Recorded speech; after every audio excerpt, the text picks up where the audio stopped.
stupid fellow.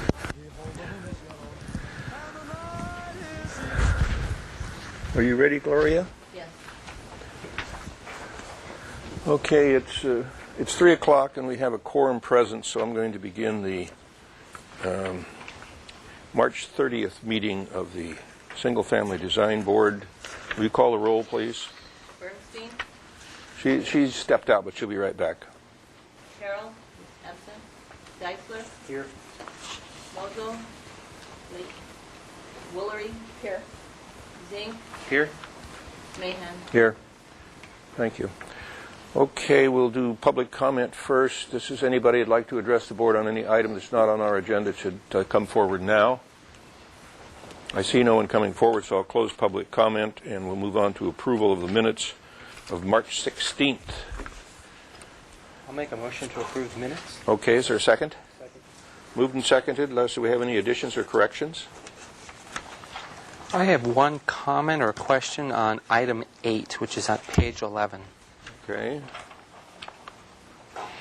I'm reading the motion and I'm looking at what the project was, and perhaps that's what we said. This project is 3515 Miranda Drive. Ken Kruger was the architect. It was a pre-manufactured house that was being brought over in a kit. And our comment was to continue indefinitely to the full board with the comment that the applicant should study reducing the roof pitch. Right. If that's what, okay. I think that was it. Thank you. And, no other comments. Okay. I have a couple of comments.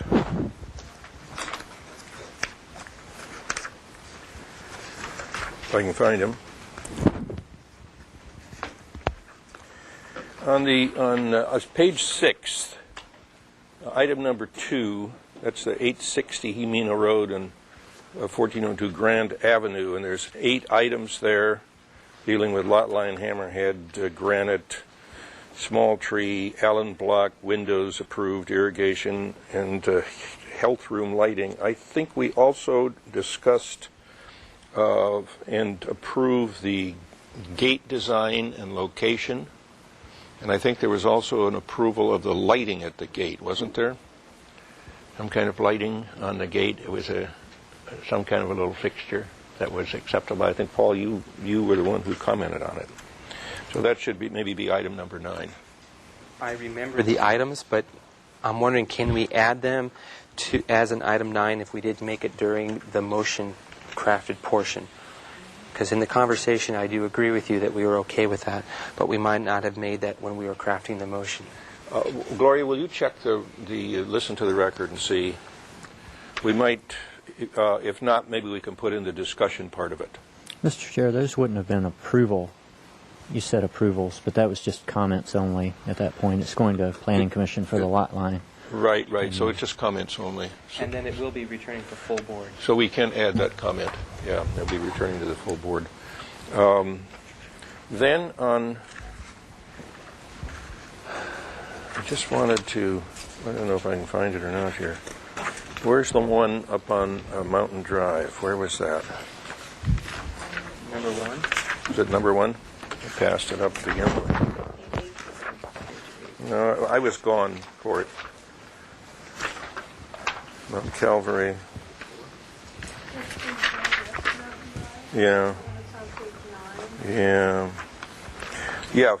I was gone for this, but I was reading over your comments, and it's on page 8. Item number 6. Some board members are not comfortable with the overall size, bulk, and scale. I'm not going to ask you to change that. Those are probably the words, but I think that it's confusing to an applicant to read a comment like that and wonder exactly what does it mean that some of them are not comfortable.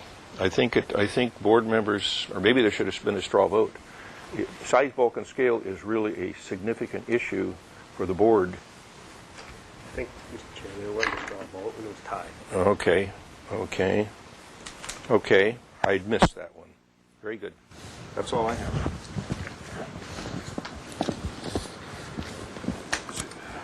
Are there any other additions or corrections? All in favor say aye.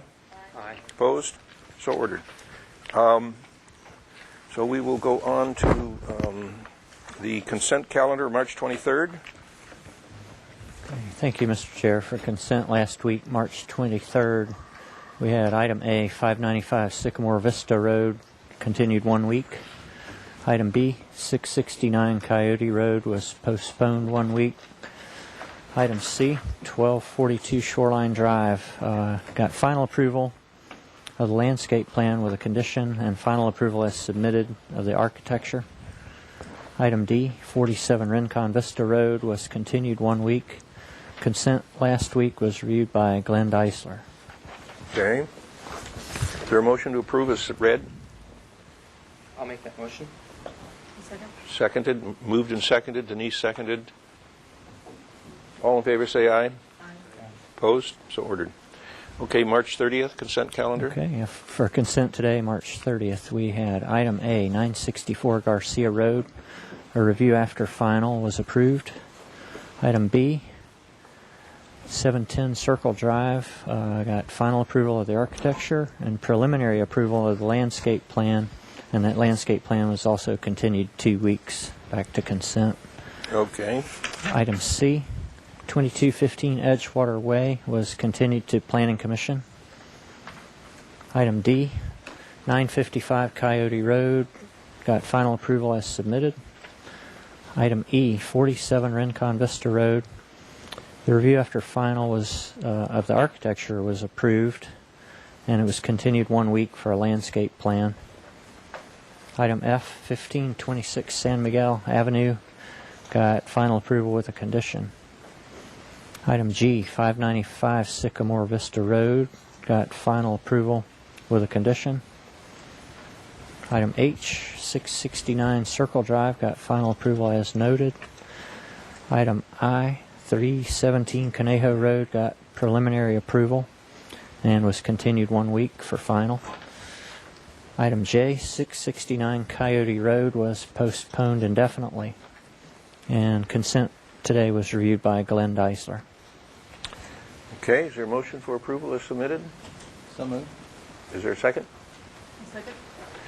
Moved and seconded? Yes. If we have to withdraw from one of the items that's on the consent calendar, then should we not vote on that?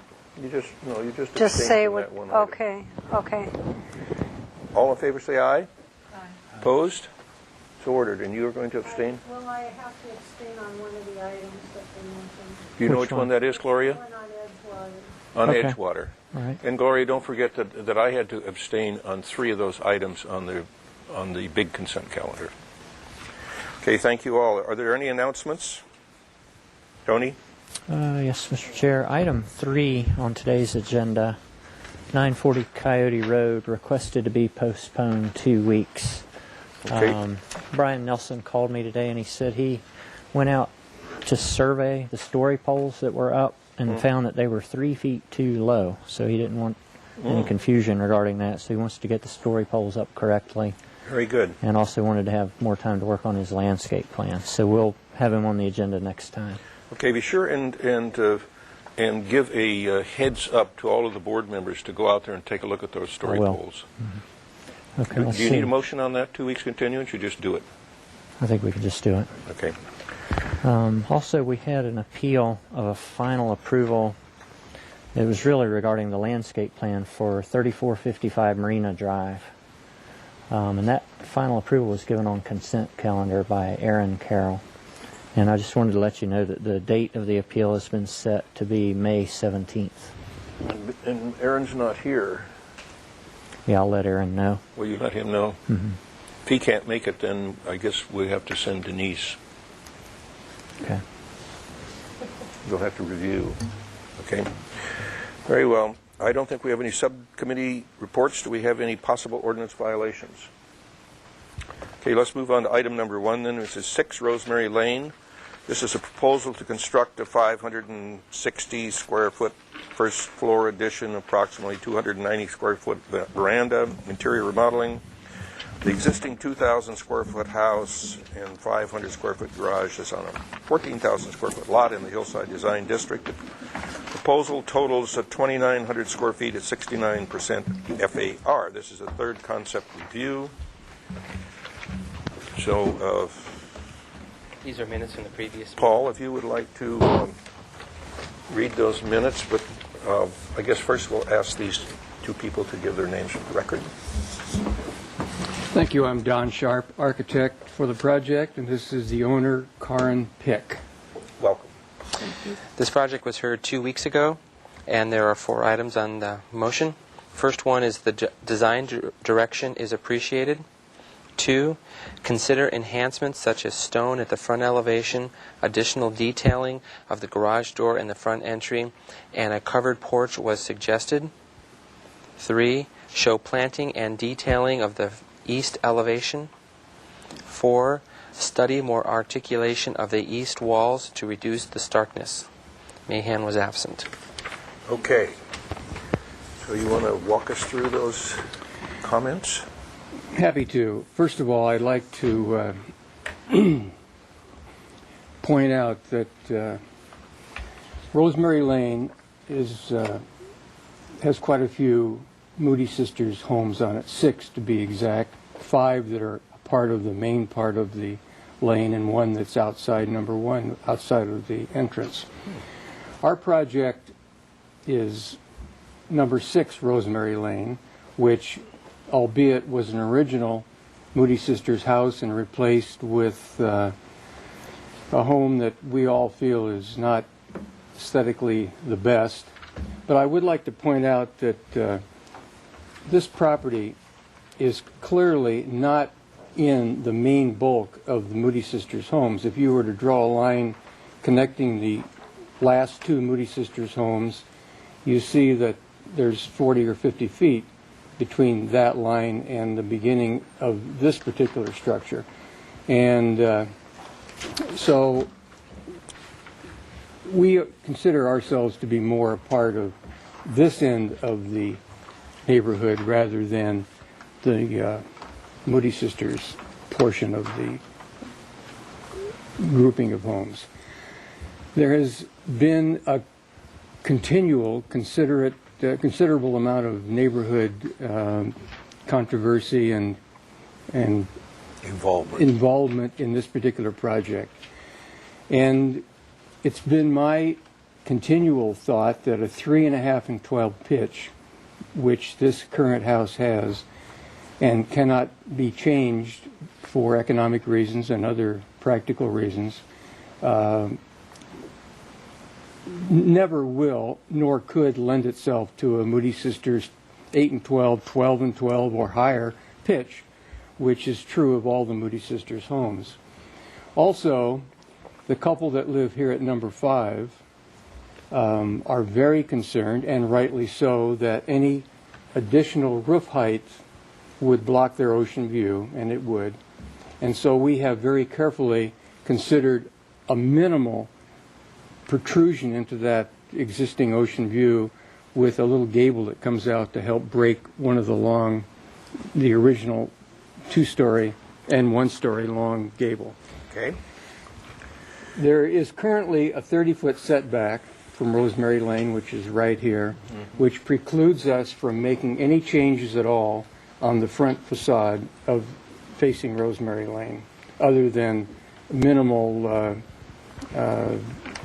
window changes, stone, other changes that we are proposing. The floor plan is pretty much the way it was 2 weeks ago. I've reconfigured the kitchen to give a little more interest to that rear elevation and the east elevation that we were concerned about, but essentially the floor plan remains about the same. And as we had last week, we have what I would consider a Craftsman bungalow green and green solution that will try and take the curse off of the existing roof, the existing plaster, replace all the windows with wood windows properly trimmed, shingles in all of the gables, and this is that kitchen pop-out here and here, supported by knee braces and so forth that we have incorporated throughout the entire structure. I would like to go back for a moment. This is a detail that I've taken off the existing drawing showing the existing 3-foot overhang that occurs everywhere on the eaves, and we have a 2-foot overhang on almost all the gables, whereby we can take back a couple of the 2x6 decking, reduce the overhang by about 5 or 6 inches, and get a Craftsman type radiused beam detail, a wood fascia hiding the integral gutter. The house currently has no insulation, so we would be leaving, obviously, the 2x6 decking throughout, which is exposed in the entire house, adding plywood, insulation plywood, and new shingles, hopefully of a look-alike to a slate type roof. And when we were here last time, there was some concern about the garage door.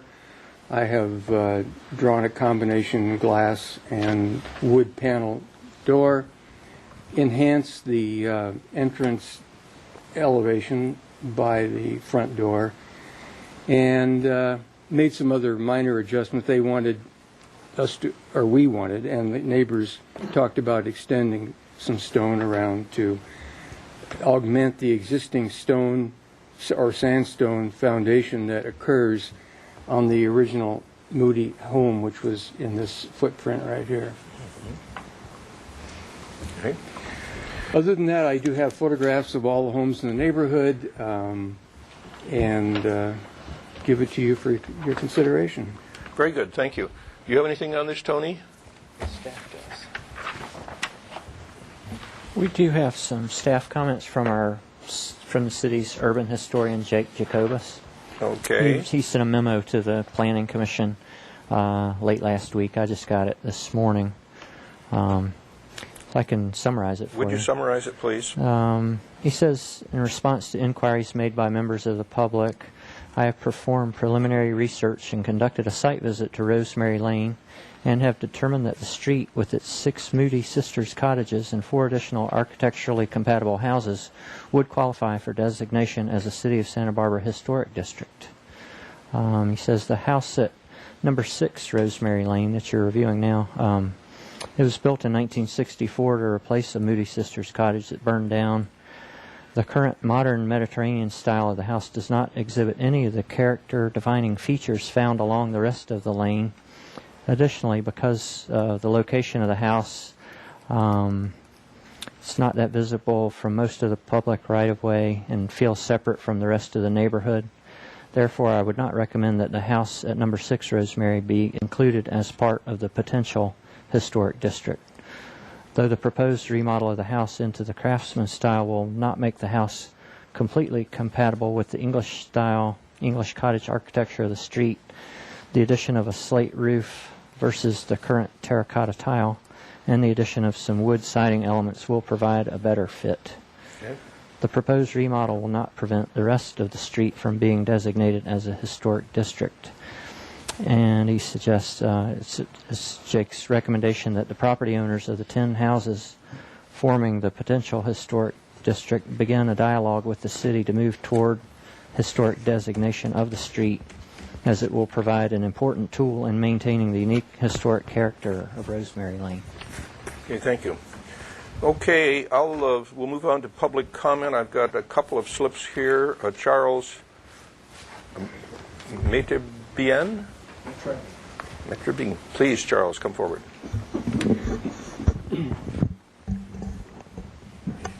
He'll be followed by Warren Evans. I just wanted to. I'm sort of perplexed as to how the character of this design would actually fit into any of the surrounding structures. It seems to me that most of the structures in the area are certainly not a Craftsman style. That they would be more. A little closer to I think you have to be. Sorry, that they would be more properly characterized as a California bungalow style or something along those lines. They're almost all made with wooden siding. I'd also like to point out that while the urban, what's it called? The urban historian, in his perspective, finds that that particular location he doesn't feel warrants inclusion into a Rosemary Lane historic site. District. It does appear to me that when you look at it, what you have is one sort of potentially a landmark building, that property, and then another potentially landmark building as you look at the end of the street. And that while they aren't designated at this time in that way, I think everyone knowledgeable about the Moody Sisters cottages and Harriet Moody's constructions at Periwinkle and Rosemary Lane would recognize that the value of those homes, and this one lies in between it visually. And as one looks across, that is what one's going to see. And I don't quite understand how either it provides a transitional form of structure either to the buildings adjacent to it or between, as it's viewed, the two Moody Sister cottages. And for those reasons, I find that architecturally speaking, it isn't compatible, at least to my section. Okay, thank you. Thank you. Okay, Warren Evans.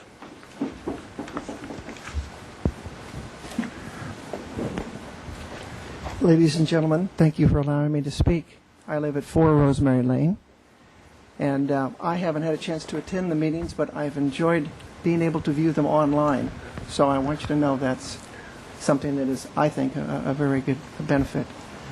Having said that, the first meeting, the direction that was given to Carmen was to come back with a more English-style approach to her property, and to use half timber, rock work, and change some things, and that didn't happen. She chose to go another direction. Why, I do not know. Understand, I'm not a contractor, I'm just a layman, so, but I pulled these out of the paper, and this is kind of more the style that I thought that she would consider, and certainly something that you could do with... I think these are the same pictures. So yeah, they are the same picture. I pulled two of them out.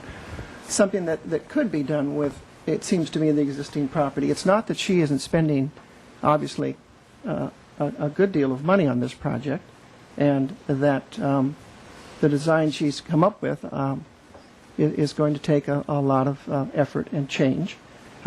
New roof, a number of different architectural nuances, but it's still not English. And unless we're going to change the designation of her home to another street, she is at 6 Rosemary Lane.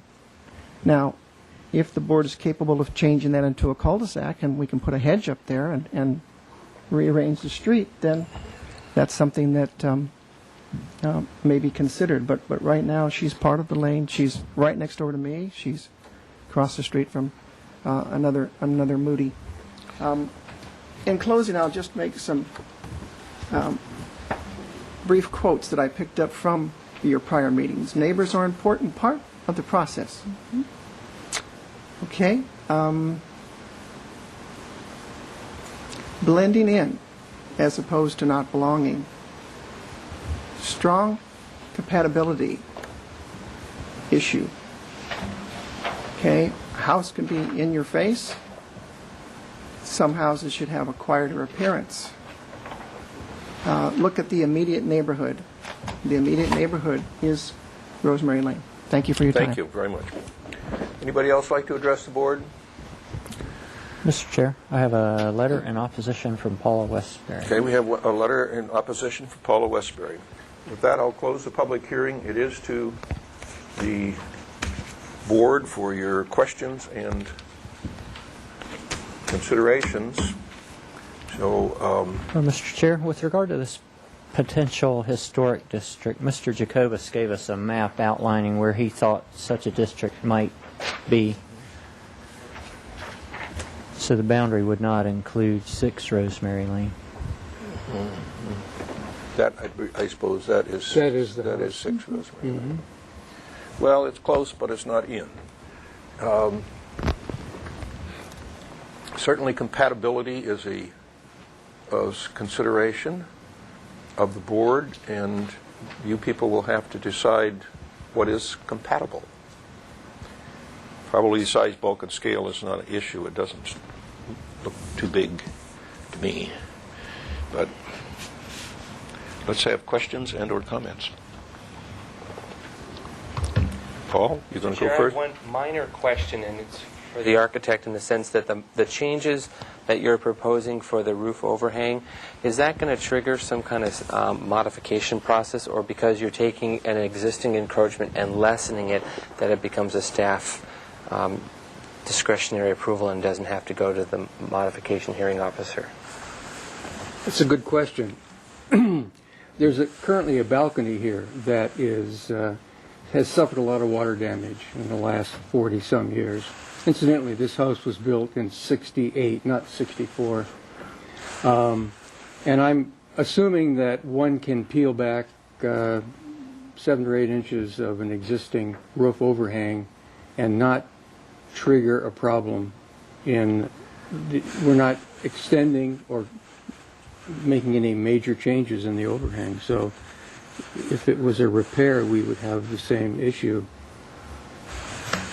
Are these the location of all these windows are the same, the sizes are the same? There's currently a French door here. The front door currently is here. Yeah. There is a bunch of high windows going into the living room along here. So all of these openings... We're going to change somewhat. What's the call on this, Tony? I can remember on other projects where there were changes. I'm thinking of that Edgewater. It wasn't Edgewater that you just stepped down on? There were windows along the east side that were in the setback, and didn't he have to go for a mod on those? It's We my recommended- understanding if you're what? removing windows in the setback or making windows smaller, then you don't need a mod. If you're What if you're shifting them around or relocating them, Well, they're then, relocating the front door. I think you will need a mod, John. possibly. I don't see that it's a big problem, but I think procedurally, I think you will need a mod. Okay, well, this is the existing Yeah. opening here, and that's the balcony and so forth. I think generally speaking, when you make changes in the setback, it has to go for a mod, usually if they're reasonable and, approximately the same. It's not an issue, it's not a problem, but there's a procedural thing that has to happen. So that's something that the applicant and staff can work out. The question on this picture here, since you're going to take off all the old shingles and all you have exposed is deck, T&G deck, have you considered a California? You see, this has two kinds of slopes here. It's got a multiple slope. You could California up, and almost a thing that would be self-supporting and change that. I'm just saying, had you thought about that? Probably hadn't, because you didn't see that picture. But Well, I have seen the picture. I'll have you. We are trying to honor the neighbors at number 5 who have already lost a great deal of their view when this was done and would lose more view if we raise this higher. We're trying to honor their view that they have now. And, if we do that takes a big hunk of their view away. Well, it might not be too significant. But, Well, but that- but we don't want to get into a back and forth here. We just it was a question that I asked the architect. I think the issue will be of views. The board does not guarantee views, but we try to guarantee compatibility. So we're looking for compatibility with the neighborhood. That doesn't mean that this design isn't compatible. Maybe the board will think that it is compatible. But I'm just saying that was just a question that I had, because that would be a way to steepen that up a little bit. Anyway, any other questions? Mr. Chair, Yes. I did have a question. Thank you for the architect. Okay. And first of all, thank you for working with us with this process, because this is really critical. I just wanted to understand that I thought you said that because the front of the house has, is it the setback that you were saying can't be changed, or what about it? And I just wanted to understand that. Within a 30-foot front yard setback, which is about a third of the way into the house, we're not allowed to put any additions or major changes. It's the dashed line that is right through there. My personal feeling is that we could change the garage door. We could add an entrance stoop. We could move the front door and make modest fenestration changes, but nothing that would allow an addition or any other changes out there. I brought this photograph to show you what we plan to do with the plaster. The existing plaster, as you noticed from the photographs I had last time, is very rough. And so our plan beneath the shingled gables is to treat this plaster so it looks about like that. And the shingles would be a natural, You're kind of picking up green-gray. that wood framing too around the windows and all that. Everywhere, yes. Mm-hmm. Okay, let's move on to some comments, you guys. I'll jump in with comments. Okay. I think the original house that was built in 1968 doesn't belong in the neighborhood, but it got built before there were certain rules. So I would highly encourage the applicant and the architect to pursue something more like this, and I think you'd probably have a better resale value if you look more Moody Sister-wise. But I don't believe our role here, this is my perspective, of forcing you into going into the English cottage look. My goal here is just to make the house look better than it was.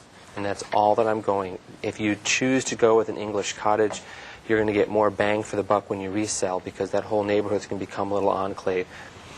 I mean, that's perception, but it's going to cost money. And what you're doing is an improvement to the existing structure, and all I'm looking is at the detailing along those lines, a couple of minor comments, but I'm okay with the direction. I understand the neighbors and how they talk about the Moody Sister homes and everything, but I think it's a far stretch for us to take an existing house and to force the applicant down that road. One minor thing for the architect, I don't know if these were 4-bys or 6-bys and this overhang, but there's a possibility that you can add a 1-by on each side to make them a little bit fatter. I don't remember that much, but when I looked at it, they looked a little bit on the thin side. And don't fear the modification process when you move the door from here to here. It's procedural. You got to go through the process so that there's some control in our city. But I think your house, you're making an existing home that doesn't really fit in the neighborhood fit better. It's not going to fit fantastically because it's not English like this photo. This is a wonderful photograph. So if these are 4-bys, They're existing 4-bys. so it would help to have a 1-by on each side, or even a 2-by, 8 at each side, and sort of thicken that up. I toyed with the idea of doubling them up also and putting one in between each one. They're 4 feet on center now. Okay, that's a comment. Do we have other comments? Glenn? I'll pretty much echo Paul's comments. I'm not quite sure that the house needs to go to English, and that's not what Paul said either, but compatibility to me doesn't mean it has to match. I mean, that's like saying a husband and wife have to match everything. It just doesn't happen. They just have to be compatible. They have to work together. Adam and Eve.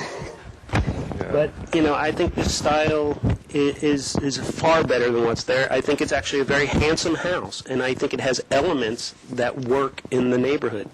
So the way I'm feeling is it is compatible. Okay. Do we have other comments? Gary? I think Denise wanted to jump in. Go ahead.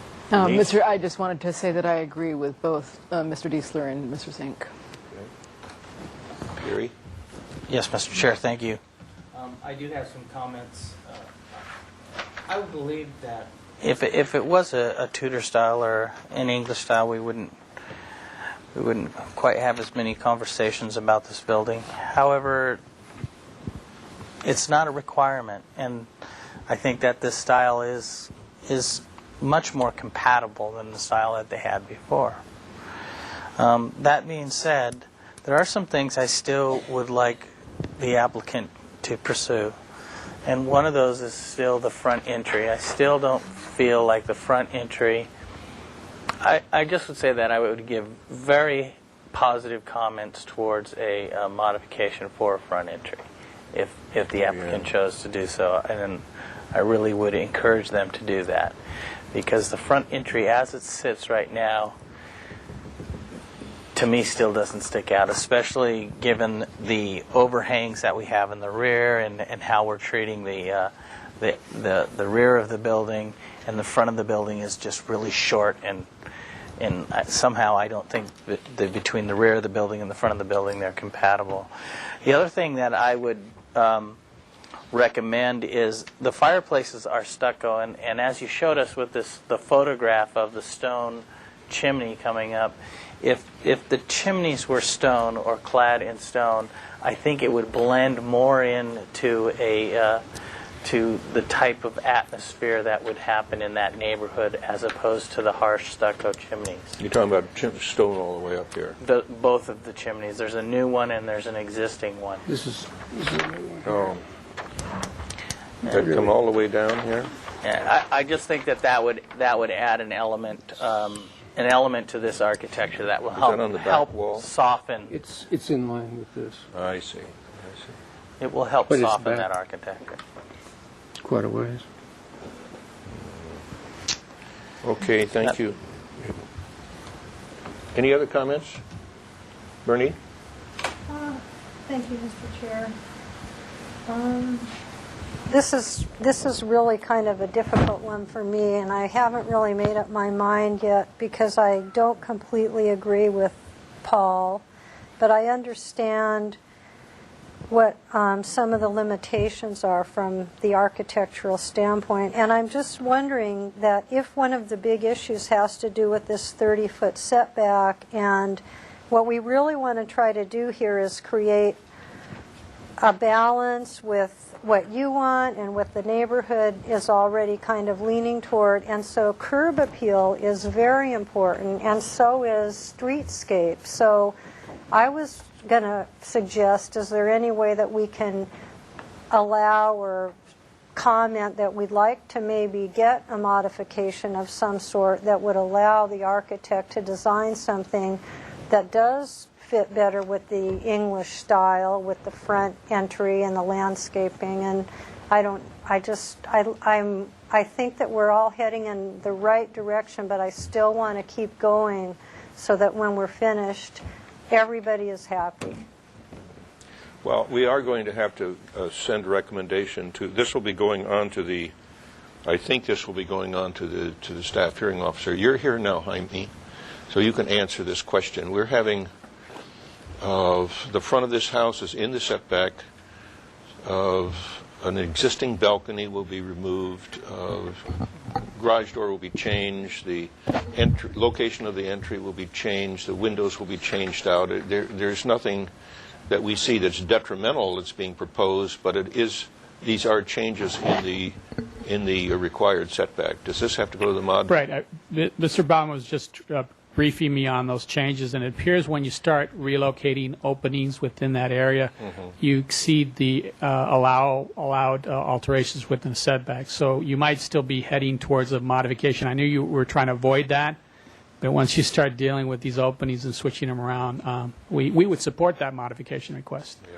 So if you're heading that way anyways, it might be... I sense that the board will support the modification, and so it might be that you want to give, since you're going to have to go and do that anyway, you might want to play a little more with this and make it more romantic if you can. And of course I know you can, because I know your talent very well, believe me.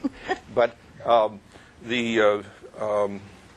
think that's one thing. I think the stone chimneys, how does the rest of the board feel that the stone chimneys going all the way up would add quality and character to this house?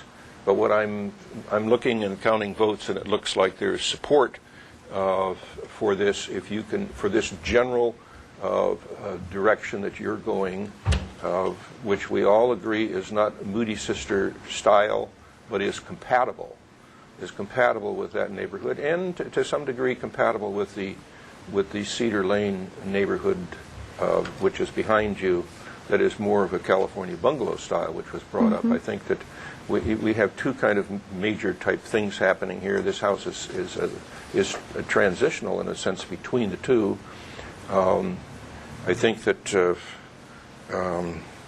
we could make a motion to support the modifications as will be presented by the applicant, of giving more consideration and design to the front door and stone chimneys.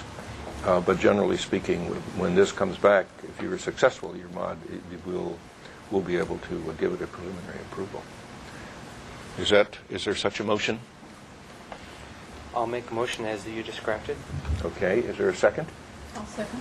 Okay. It's been moved and seconded. Any further discussion? One discussion item for the architect is to look into your insulation with the building department, because nowadays they require the insulation areas to be vented or it needs to be packed solid. So the way you have that drawn, just verify that meets the current code. Okay. Okay. Before we vote, I want to thank the neighborhood for coming. This is very important that you come and share your views with us.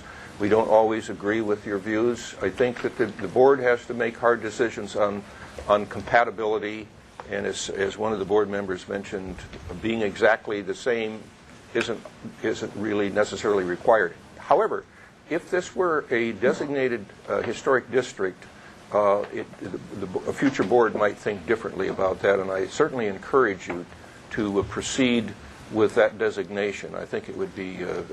I certainly think Rosemary Lane is a candidate for a designation for historic district. Okay, all in favor of the motion? Could I add one more thing? Yes. Because Paul added something to the motion, I think. Is that correct? I did not add anything. It was just more of What an would you like to add to architect comment. Thanks. I would like to add that we would like to request that the architect study bringing in as many of the elements of the Moody style, given the modification that might be allowed. Okay. Actually, I first did the motion or whatever, and I don't want to go there with that.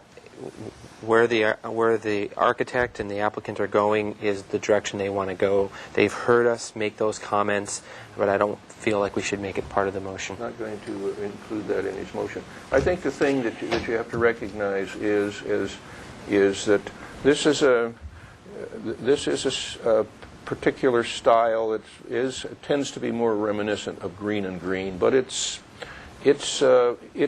compatible with this traditional architecture, but it's not exactly like anything. And to start putting certain details off of some buildings into this may not be a consistent thing to do. I think we have to leave it up to the architect in his best judgment and taste to what he brings back to us will be just the best that he can do. Okay?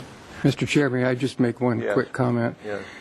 When you're starting with a 3 and 12 pitch, trying to do anything with that to make it English and I've looked at hundreds of English homes and 10 different books, you're going to end up with a mishmash that no one's going to be happy with. Certainly Mrs. Pick would not be happy with it. I would not be happy with it. If we were to take this existing building and put board and bat siding, which has been suggested by the neighbors, it would end up with looking just like another home on the street. We're trying to create something that has some character, and I hope the neighbors understand that.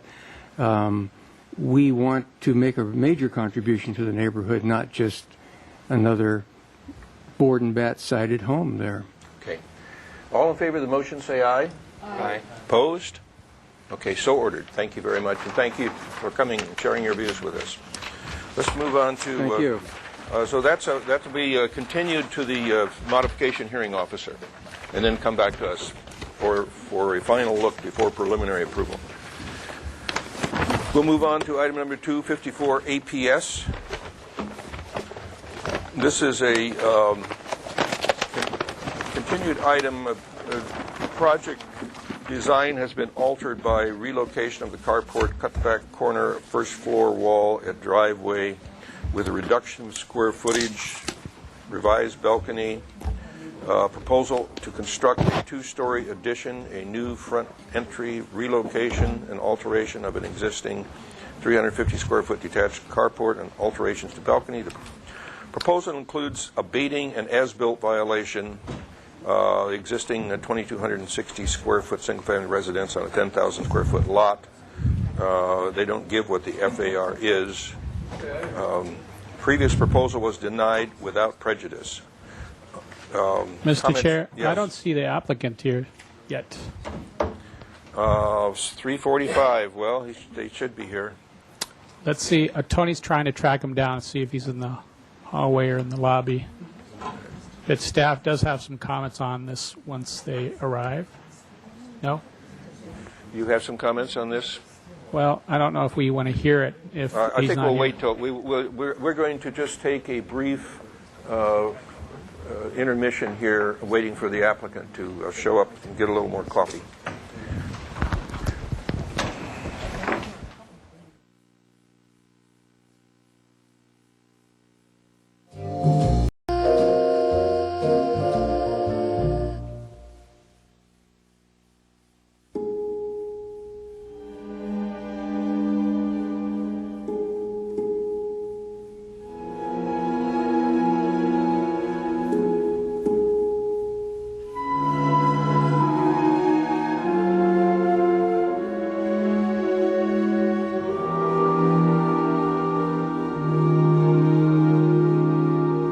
Item number 2, we'll reconvene to 54 APS. I think that my recollection is that we denied this without prejudice last time to give the applicant a opportunity to go to City Council if he chose to do that. You'd like to give your name for the record? This is Dan Melville for 54 APS. Okay. You want to make your comments first? Yes. Before Chair. his presentation? I think it might be wise just to put in the context of why you're seeing this project back before you. Okay. Based on your previous decision to deny the project, this applicant was advised to look seriously at different alternatives to the project that would meet the objectives of the property owner and also deal with some of the concerns you had specific to just the way traffic flows on the property. And what staff wanted to do is also have transportation staff carefully look at the project site to determine what are the other feasible alternatives for parking on the property.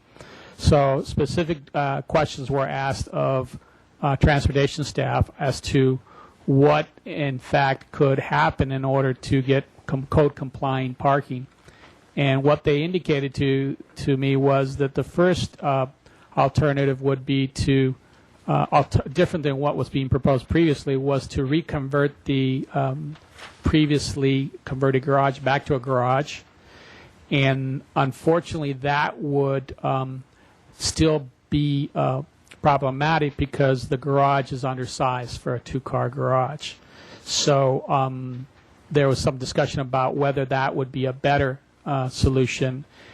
This obviously goes against what the applicant desires, is to not lose bedrooms. They're actually trying to create an additional bedroom.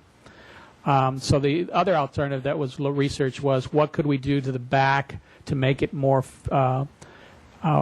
feasible for a backup maneuver? And this is what the applicant has returned back with: a relocation of a carport to increase the turnaround area, the backup area, as well as clipping part of the building.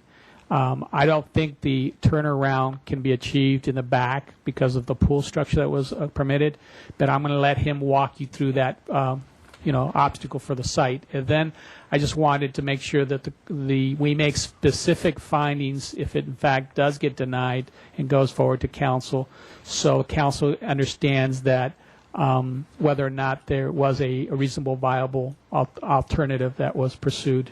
And because it's difficult to tell an applicant that they can't do their project. And we just want to make sure that this board makes the appropriate findings. Okay, thank you. Okay, Dan, why don't you give us a walkthrough on what you're proposing here? Okay. The proposal here is, as Jaime said, was to relocate, my idea, relocate garage back further to the back to the property, and this would give maneuverability backup-wise. So this car here, for example, is the worst scenario here, is that car can't move in a turning position until that front bumper's at the back of the bumper of the adjacent car. Right. So if you don't have the template here, but when you back up here, the front of the car with a turn, it comes into this wall here.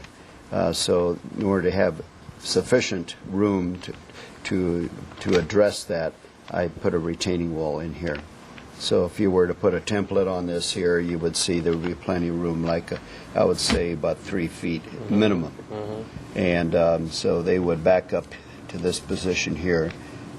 No back and forth maneuvering, continuous backup. And in order to improve the backup position so they would have more space and for maneuverability right here, at this point here, they would start making a slight turn adjustment to get down this driveway here. So I clipped the building on the first story, and so this still is the 75 feet, which I think qualified with traffic in order to get back up into this hammerhead and go head out first. You're fine. She's correcting. So I'm trying to get this project to work with all considerations that I know. I've been here many times in other projects, and I'm trying to work with you, and I appreciate all the input that you give me on this, which you have already. The pool situation here with the pool footings, if I were to cut into this area here, then it would be two things, is that a surcharge for maneuverability of the car coming into this area, and also there wouldn't be an addition done to this house. And the other is that I wanted to show you something, what is existing in the house. Of course, this was done back in the late 60s, early 70s, and approval was given to the project, and my gut feeling on this job here is that it was sequenced, as you can see in the site plan here. First there was a pool done, and then a carport done, and so that was apparently, I guess I'm guessing, is that was for the added bedroom going to install in the existing garage, which, right here. What am I looking at here? Yeah, that's right. It should be faced out over here. Anyway, then the planning on that got to a sequence. As you can see, there was no adjustments made here or configuration for driveway in order to get out of the back of this, a lot better way. And boy, it would have been nice. if they could have taken advantage of. This was done back in the 60s. Yeah.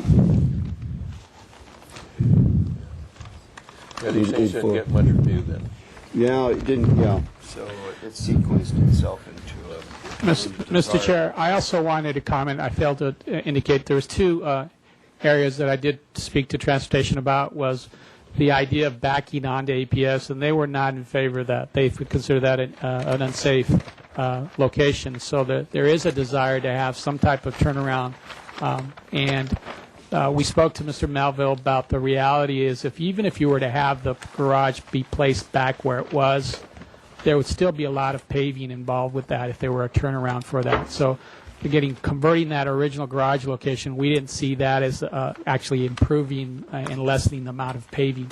So where are you moving this carport from? I'm moving the carport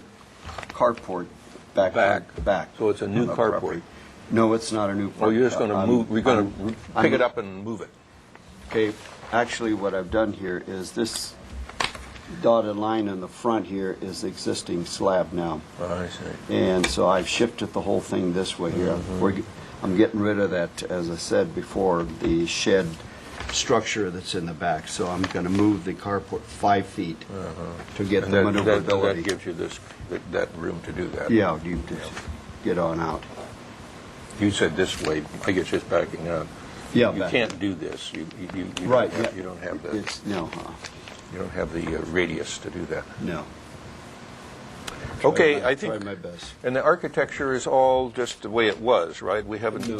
Oh, okay. Yeah, well, if I can further walk you through that project. Let me show you one other thing. As I have the plan out here, is that let's see, first story, second story. This is the bathroom that's with the place now, and it's about the size of some apartment type thing. And so that was the idea and the prompt in order to get a master bath in here and some kind of closed closet for the master bedroom. Everything is not adequate for that construction. And I did your suggestion on the balcony.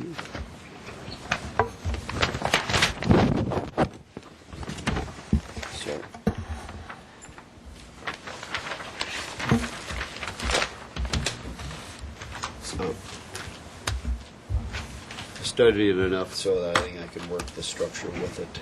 If I have to sister on some, beefing up the existing joists, because I'm adding stucco along with the live loading on the balcony.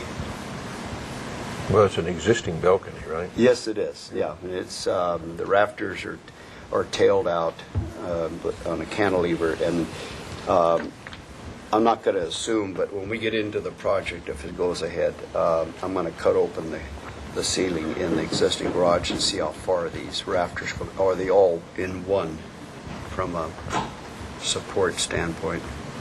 If they're kind of scabbed on, then they'll have to be restructured, and I'll just pull the ceiling off to do that. And that looks like what, like about a 6-foot cantilever? Yeah, 5 feet. I was trying to achieve at least a 5 feet inside in order to get some kind of a space when you have a chase lounge or a chair, so it can be a usable thing, not a, so to speak, facade type balcony.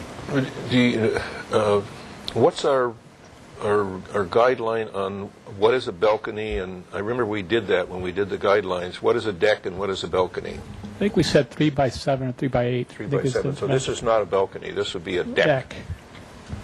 So I think the board wants to look at that in relationship to the. I mean, this is it may be there, but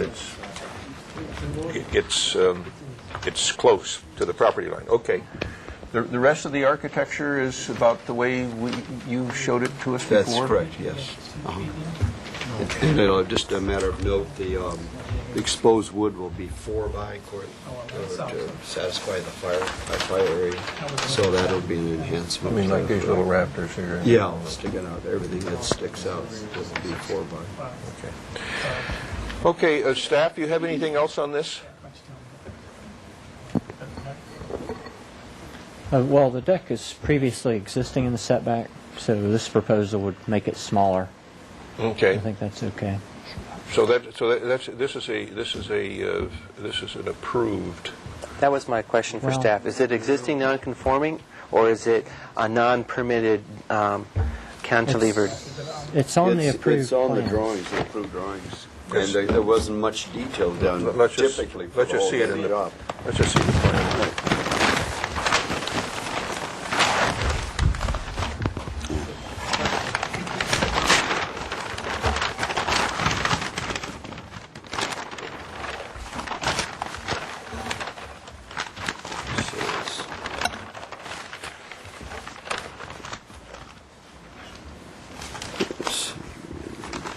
Yeah, there it is, there it is, okay.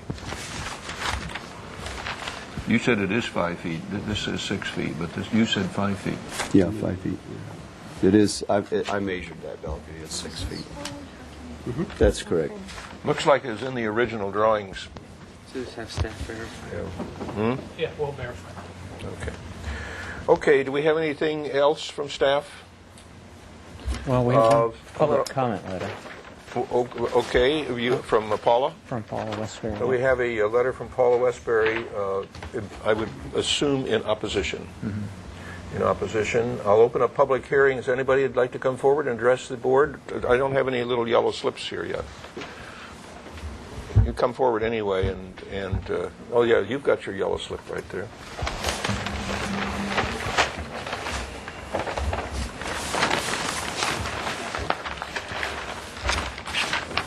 Down this way, please, with it.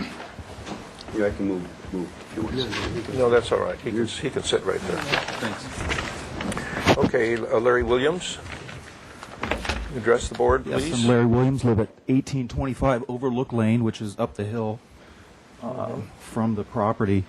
I guess also, I just want to clarify on the balcony that we were just talking about, Yes. the one that is over the driveway that goes to the backyard. Yes. What side of the house is that on? The west side of the house. Okay, and is that the one that you said that was on the original permits? Looks like it's in the original drawings, Okay, yes. okay. Because I guess there was some discussion whether that was a legal balcony to begin with, and that also that it extended over the driveway.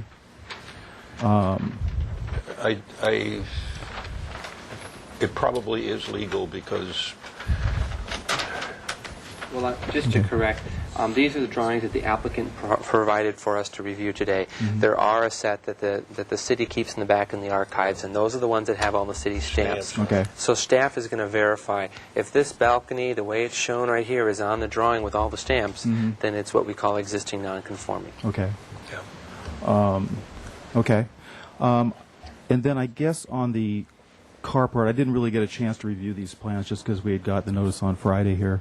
But the backyard, they're looking at moving the carport, and there's no other structure back there besides the carport and the pool now. Then There's a little shed on the back of the carport that's going to come off, okay, and the carport's going to move back to where that shed was, so that there's a more backup space in front of the carport. okay, It's about what, 4 or 5 feet?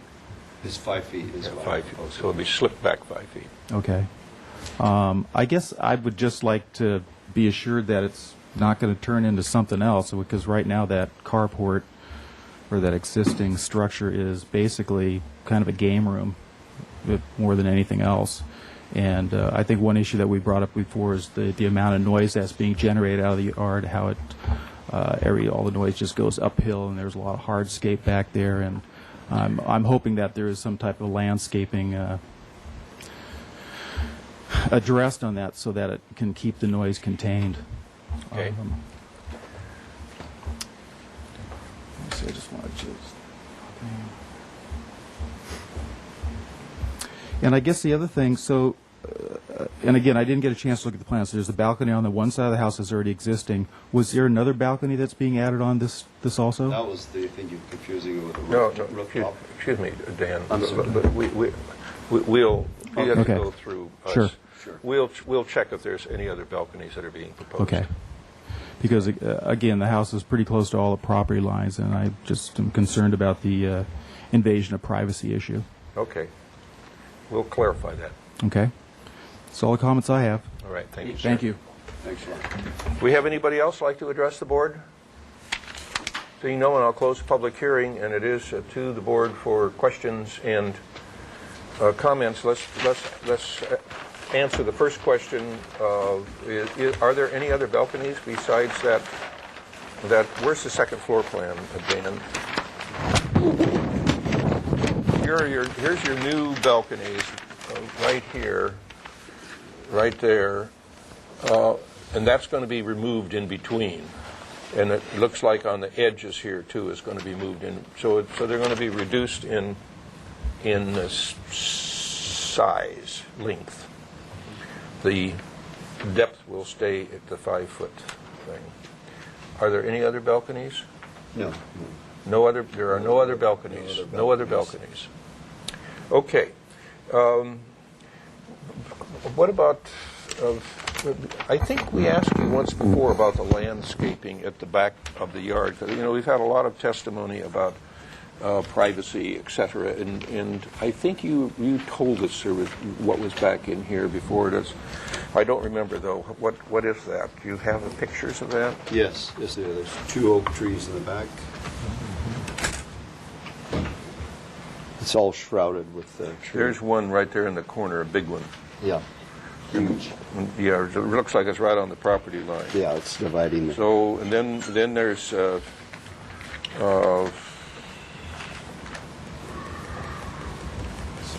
back. This is a little shed way in the back. And there's the pool equipment. I think if I'm looking at this right. And that tree is this one here. I see. That's the other one. So this is the fence line then? Yes. Is this the rear fence? That's the rear fence. That's right. Okay. So it looks like most of the landscaping is on the other side. What kind of a tree is that? Oak. Both these. They're both oak. Yeah. Are these, Jaime, are these temporary metal storage sheds in the rear yard or side yard? Are those okay? No, they still have to meet the setback requirements. They may not require a building permit if they're less than 8 feet, less than 120 square feet, but they still do require to respect the setbacks. So we need to have that relocated. Can I comment on that Sure. with you? Is that the pool equipment and the shed I addressed to be, first of all, the pool equipment area to be relocated out of the setback. It's in this setback. And then the shed has to be removed. Okay, we ought to show that on the site plan where that. Yeah, I did on the other. I just made a simpler plan for discussion. Okay. I'm sorry. Okay.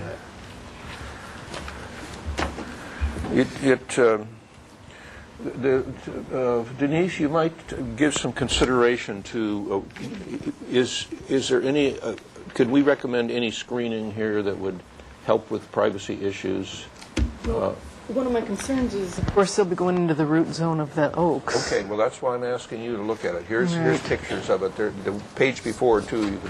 That's the one tree, and then the other tree. You might take a look at that and think about that. Are there other questions from board members? I have a question. Yes, Bernie. Okay. What is with the second story addition and the new front entry and the new moved carport, what would the FAR be on this project? That should be on these plans somewhere, right? Oh, that's not. It was on the other set. I already went through. I have that on file. I think it was 75% of what I have when I first proposed this job. Yeah, I didn't recalculate it with this last proposal where that corner's been clipped off, so it should be slightly less. Slightly less, but what was it before? 77% of the max. FAR 77%, minus, a slight minus, Yeah. 76.5. Thank you. Okay, if we don't have any questions, we have some comments. Glenn, I see you getting ready to click on. Mr. Chair, in looking at this project previously, I think the board had some major concerns about the 75-foot backup. And I know that the applicant is sort of stuck here. And I was wondering if the board has rethought their position as far as that backup, if that's an acceptable layout for the site. And also with the traffic department or traffic suggesting not backing up to APS to have a turnaround in the front, if that's an acceptable site layout as well. So I was just curious as to how the rest of the board members felt about that. Mr. Chair, I'll jump in with my comment. Okay, Paul.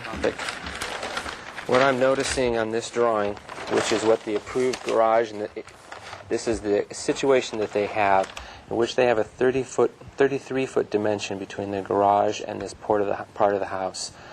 And how they arrange to get the cars in and out is not discussed. But what the applicant is wanting to do is do an improvement to his property right here, which limits the amount of backup. I don't know if this works, if they're able to back out into where this house is and then make a full turn and get in and out. If that doesn't work, but what I notice is that there's this 33 feet here that's limited, and then we're making this smaller, so...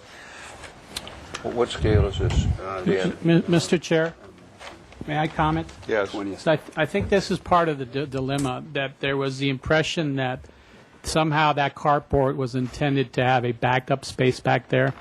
And when I checked with transportation, that clearly was not the case, that it was sold as packing out down the side all the way out to the front. Right out onto APS. Yeah. And so obviously I think there was a deficiency in that plan. So I think it would be unfair to say now you want a backup maneuver there in the backyard, and it won't work. And so transportation says, I'll quote what they say. They say, if you maintain the carport at the rear and provide a front turnaround area at the front, this would comply with our parking design standards. Yeah. And they're saying, again, in reality, that even if you were to park a garage at the front, you would still need a backup situation in the front to not back out onto APS. So either way, you still need some type of turnaround. And so what the direction was applicant was given is to try to improve that backup operation so it doesn't bump into any future addition or the house itself. Yeah. To answer your question, Paul, no, there's about 33 feet there. It takes about, you can swing the car maybe in 42 feet, depending on what the car is, but it's not in 33 feet. You can't do a circle. Okay. So that won't work. It's got to back out. It's going to have to make the turn in the front yard. You can see the neighbor does the same thing. We know that these things get misused. Cars get parked in them. So, but on the other hand, there is a health, safety, and welfare issue here that we can't control necessarily what people do or how they misuse things, but we do have responsibility to let an applicant do something that improves the safety of a maneuver. So the board has to think about that. It's one of these yin-yang things, but health and safety is really important too. So, Mr. Chair? Yes. Well, given that, I would say this is just about the only solution. I don't see another solution to the dilemma.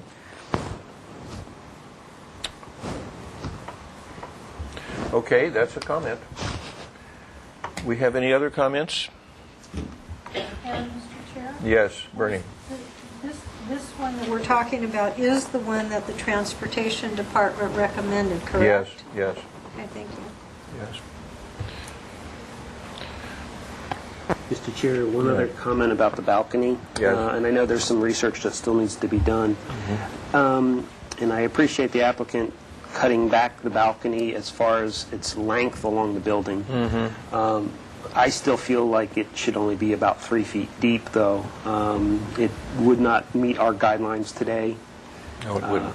And being that the whole project is being sort of intensified on the site, that I think we should comply with the guidelines that exist today on the balconies. And they would also, I think, look more appropriate too. Yes. What's configured now is really, the nomenclature is their decks. If they're 3 feet deep, then they're a balcony. 3 by 7, I think, is the rule. So I think they were about 7 feet, weren't they? And 4 and 4 is 8. Well, pretty close. That is a guideline. It's a guideline. 3 by 7, 3 by 8. I don't know how the rest of the board feels about that. Yes. Well, I would like to know that since it was, whether it was okay back then or not to have that long, he's now modifying it. So now that comes under our purview again, whether to allow it at all or not, I believe. Is that correct? That's correct. However, the applicant has the right to leave it the way it is. So you sort of have to work with the applicant to see if he's willing to, or the property owner is willing to modify it per your acceptance in order to get a project approved. I think there might be some bargaining there. Gotcha. Yes. In terms of the neighborhood compatibility, if you look at the construction of the current deck or balcony, and then I wonder if we could, when we look at the new directions, if we could perhaps make some recommendations that would be more in line with neighborhood guidelines.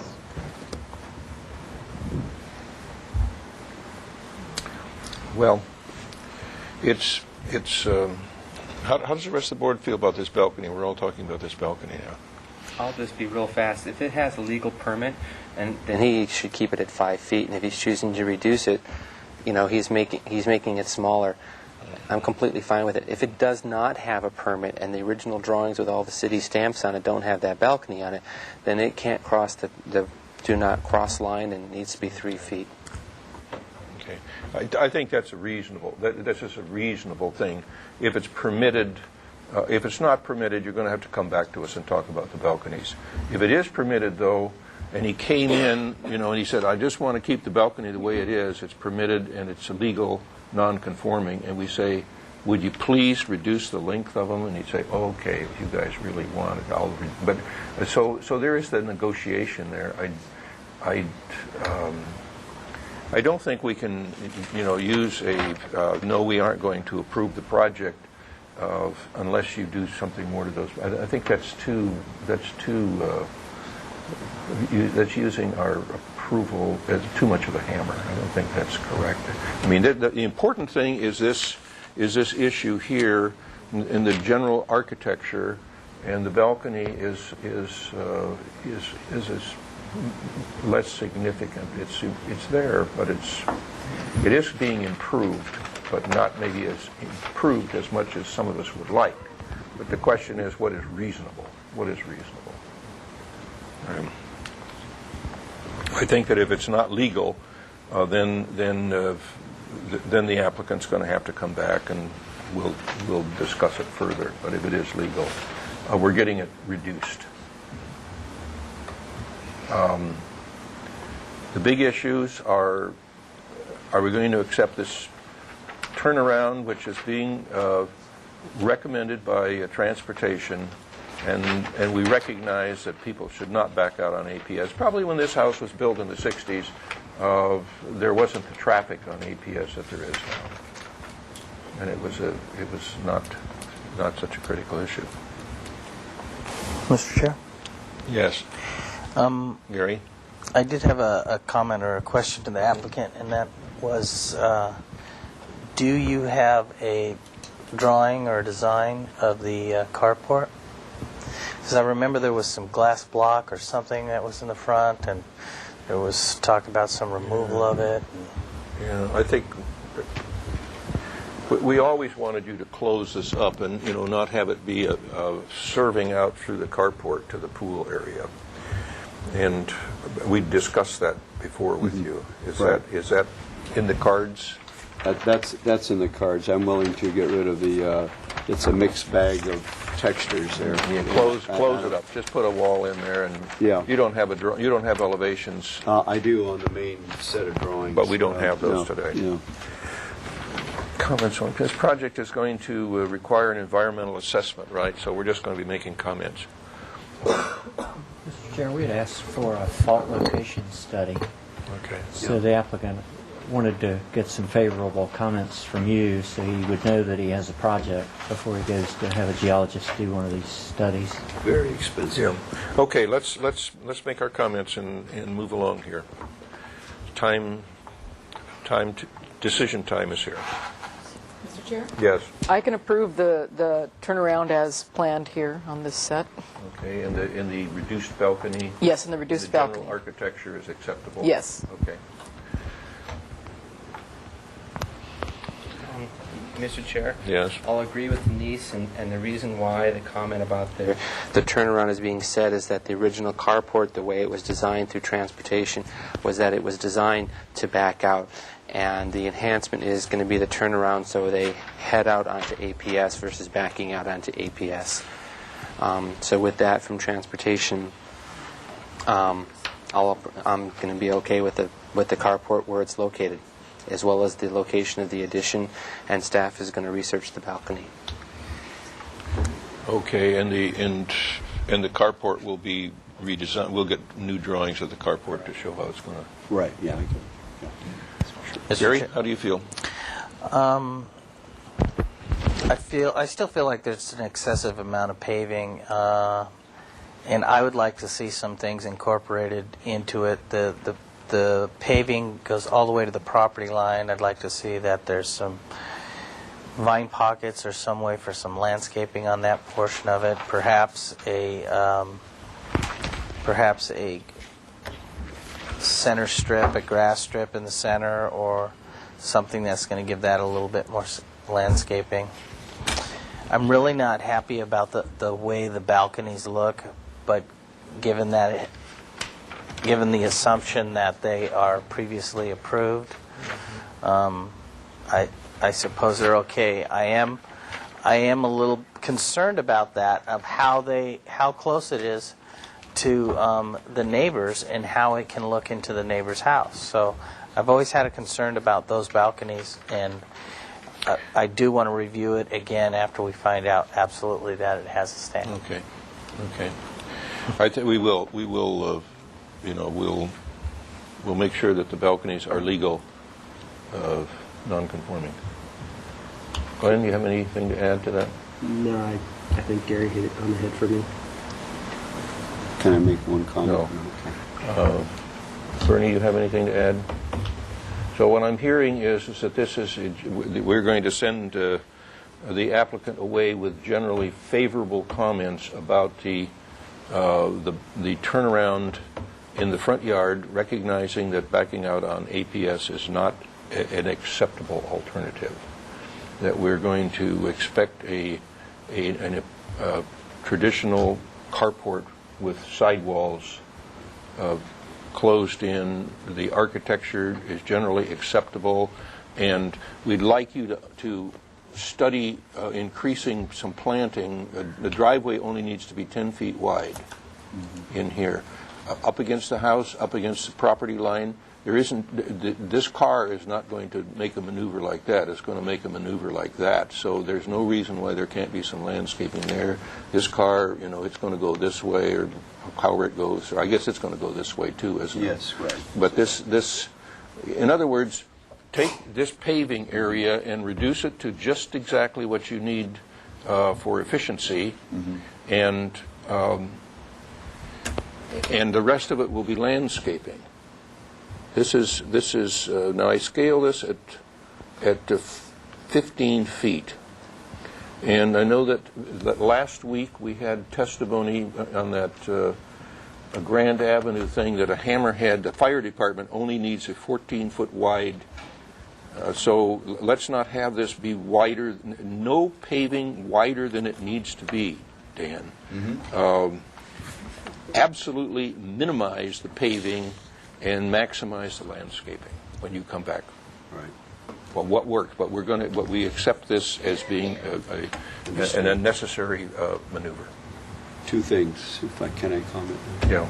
Okay, is that there's a concrete retaining wall here. It has the ficus fig vine on it. And that already is sticking out 12 inches off of that wall. This is shrouded. It looks like a shred. Take a look at the photograph if I would like to point that out. Let's see if we can get some stuff up against the Yes, yeah. up against the house. Right. Indicated on the plan as well, Yeah. because I don't know that there's a... Well, the photographs we're going to depict that, so before I get started. Okay. Are the planter for the ficus, is that on your side or on their side? I think it's on their side, the other side. It's coming over, which is... It's just coming over the wall. It's coming over the wall, and it's been there for decades, I guess.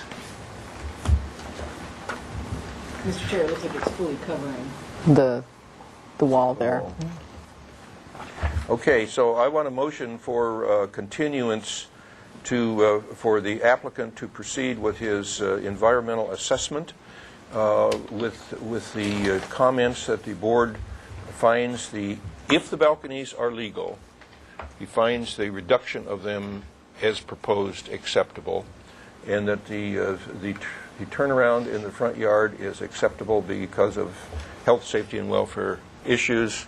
We want the paving area reduced to the minimum of a geometric form that the cars need to maneuver, right, and everything else will be landscaping. We'd like to see that landscaping shown on the plans, and we'd like you to consider additional screening back here where it's appropriate, if that's possible, so that the privacy issues are addressed.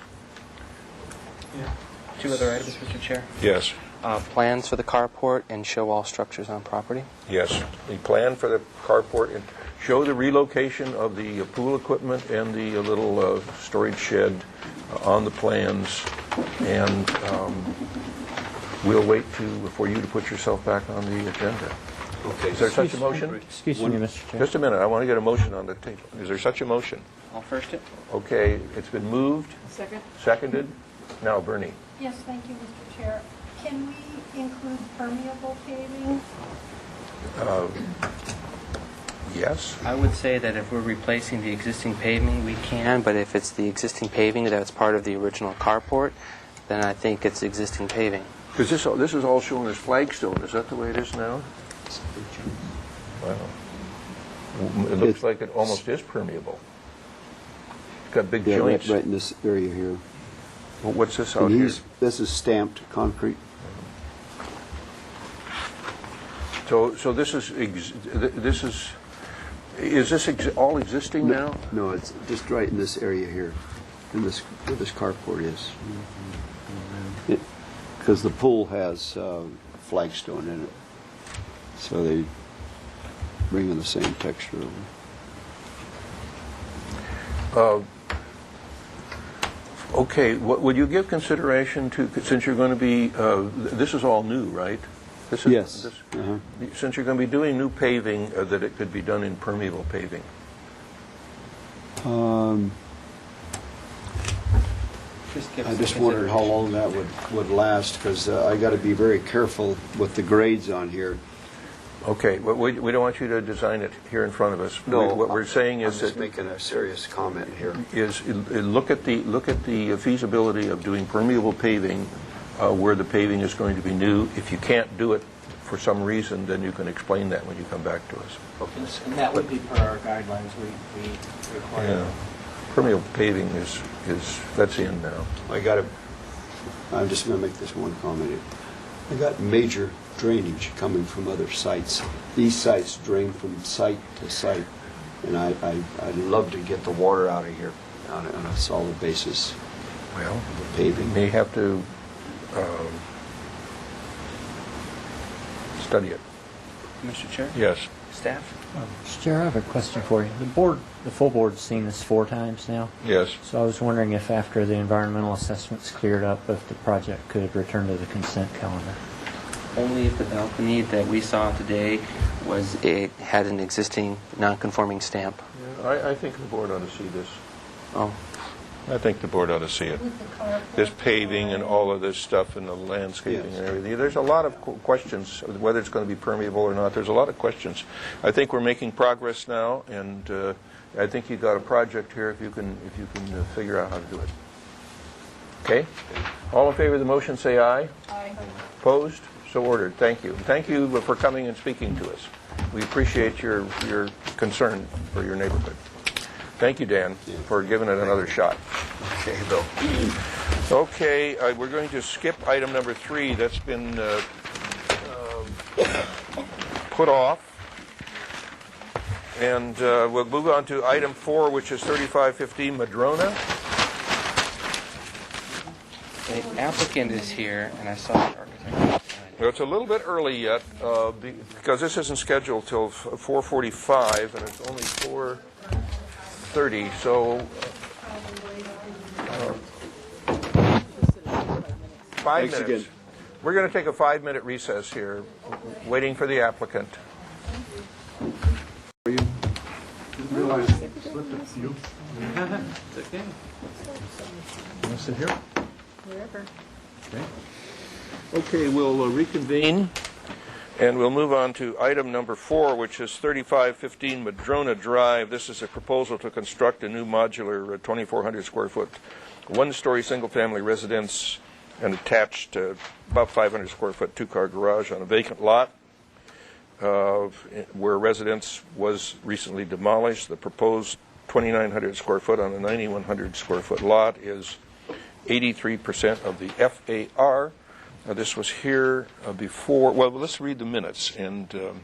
But first, you give your names for the record, please. Yes, sir. I'm Ken Kruger, architect, and it's my client, Patricia Olson. Okay, welcome. Thank you. Okay, I think I have them even memorized. They were so simple. But Go for it. I don't see them written here. No, there. It was.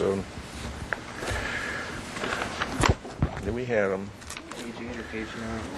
Yeah, here it is. Motion is to continue indefinitely to the full board with the comments that the applicant should study reducing the roof pitch. That was the motion, and that's what we sent you away with, those instructions. And that's what we've done. Good for you. Okay, why don't you show us what you've done? Sure. If you look on page A3, you'll see the exterior elevations. We've reduced the pitch from 10 and 12 to 4 and 12. Yep. And brought it down so that it was 30 feet, and now it's 18 foot 1 inch. So we've dropped it 12 feet. Yep. And if you go on to the next page, you'll see that there's nothing in the attic now. There's nothing. You couldn't put anything in the attic because of the height of the roof truss. Right. And we feel that we've done what the board has asked us to do, which was to lower the pitch. And we contacted the manufacturer. They are able to do that, and we have the rest of the drawings, technical drawings, which include the mechanical, electrical, heating and ventilating, and so on. So the project's ready to go. Yeah, what about colors and all that stuff? We have submitted colors with our application. Do we have those there, Tony? Well, we'll get those out. Okay. What are the material of the windows, Ken? Do you know what do they put in there? Those are wood windows. Exterior wood. Okay. I don't think so. I think they're vinyl. Oh, they're vinyl. Oh, okay. But they can be painted to match any color. Sure. And we have the colors. The trim. There we go. So the window trim is dark burgundy, and the shingles are kind of olive drab. The body of the building is a light olive drab. The trim is beige. Very nice colors. Very nice. There's the light fixture. Do you have anything on this, Tony? No staff comments. It looks like it meets zoning. Okay, I'm going to open up public comment. Anybody in the audience would like to address the board on this? Seeing only people shaking their head, I'll close public. I do have a public comment letter in opposition from Paula Westbury. One letter in opposition from Paula Westbury. Okay, it is to the board for your questions and or comments. I have a question. Okay, Bernie. The garage is attached, correct? Yes. And the doors are made out of? They would be the carriage style.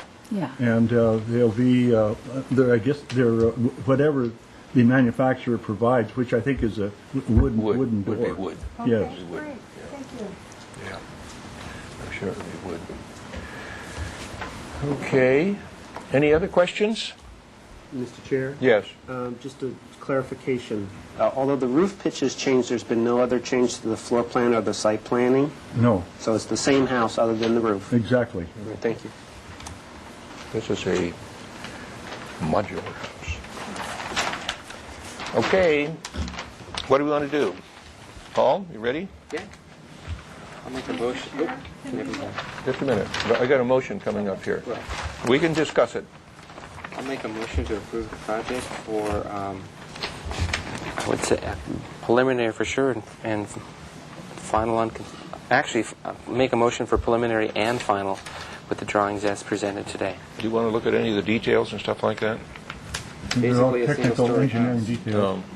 It's a single-story So, house. so this is a preliminary and final, a motion for preliminary and final. Correct. Making the finding, the neighborhood preservation. Neighborhood findings. Okay. Is there a second to that motion? It's been moved and seconded. Now, Bernie, you had a question or a comment to the motion? Mr. Chair.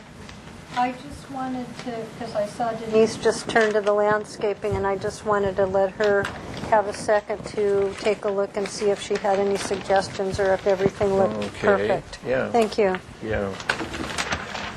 Okay, Denise? It looks good. Have Ribbon Drive. Ribbon Drive. Now, what is this, Ken? This is going to be one thing, and this is going to be permeable and with some kind of a border? Yeah, the border, I would assume, would be the pavers, and there'd be a different color for the field, and then this would be concrete? No, they'll all be pavers. All be pavers, two different types of pavers. Excellent. And this is a new tree out here? Right.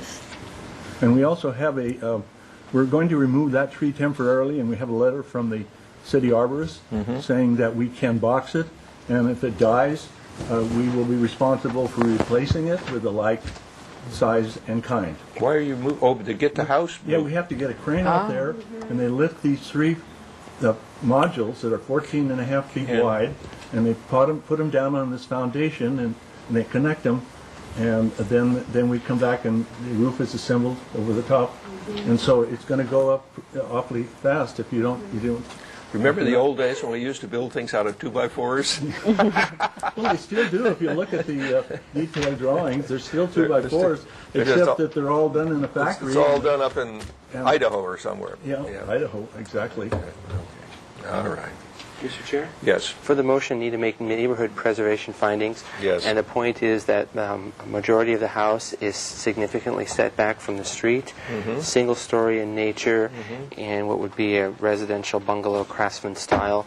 And the new tree and the landscape plan is appropriate for the neighborhood. Okay. Colors and materials and details. We are assuming that this is going to be a high quality You bet. exterior. You bet. First class. Okay. All in favor of the motion, say aye. Aye. Opposed? I think my friend down here is still looking through the Still looking for Window the, details. I was looking for the window details, and I'm not having that much luck.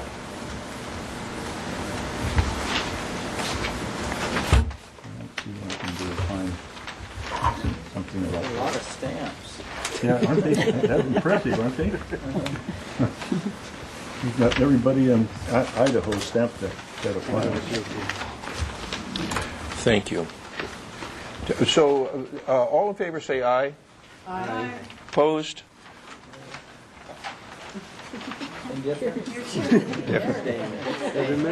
Okay, we have 1, 2, 3, 4, 5 positive and 1 abstention.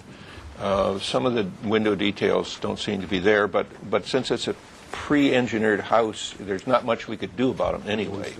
I think we're going to accept this as being a little bit of an experiment and see how it turns out. And I greatly appreciate your patience and your willingness to go back to the manufacturer. And I know it costs more money, so this is an investment into your neighborhood, and we really appreciate that. I appreciate it. Thank you, sir. Okay. God bless you all. Thank you. Okay. And there's a 10-day appeal period on this don't worry about it. But When it there's- starts going up, we'll invite you all to Yeah. come out.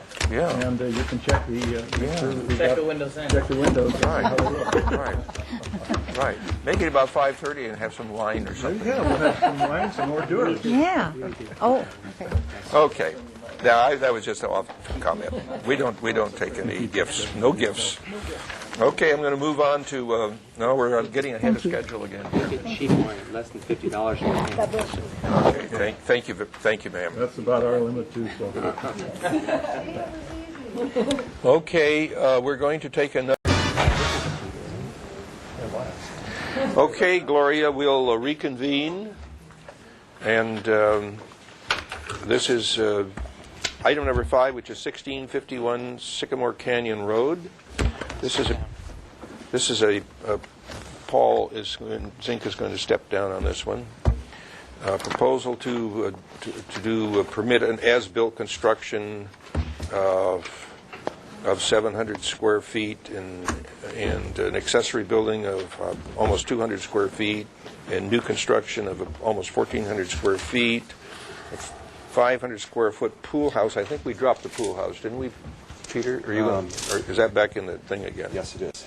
Okay, so a 500 square foot pool house, a carport, 50 yards of cut and fill. The staff hearing officer approval of a modification is requested to allow more than 500 square feet of accessory space.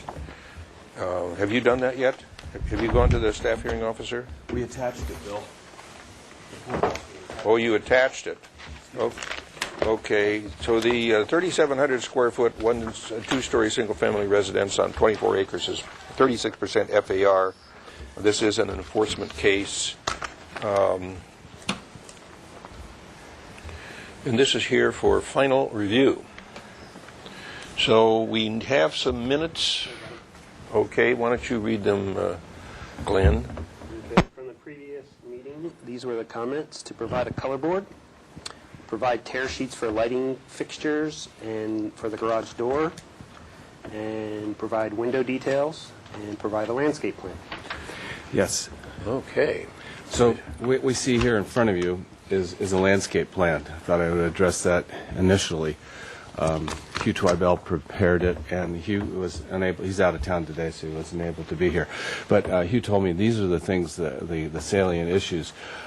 First of all, this is a working ranch. As you know, it's 25 acres. They have maybe 10 acres in avocados. There's a lot of citrus and other things, and they're in the process of expanding. Although the fire did cut them back a bit, but those plants, for the most part, did live, and they're trying to regenerate them. He says environmentally, there are 3 issues. You know, there's an ongoing drought in this area. There is, of course, the threat of fire, as we know, and 3, there is erosion. And so he says what he's trying to do is, he because of the way our building is, he wants to have these vertical elements. He has these junipers, actually, because they top out at about 16 feet. And you'll see that in a moment. I'm going to present that to you in a second. And then also, I'm reading this upside down. The ground cover is drought tolerant, and I was trying to minimize the amount of planting adjacent to the building. And that's probably what saved this building in the fire last time. Was there wasn't a minimum amount of landscaping adjacent to the building. So that's essentially what we see here on this landscape plan. I suppose there'll be questions about it later, and I'll just continue on. Yep. Just keep going. As far as the lighting fixtures, this in a moment. I make certain I have this actually ready, so I'm just going to put this over here.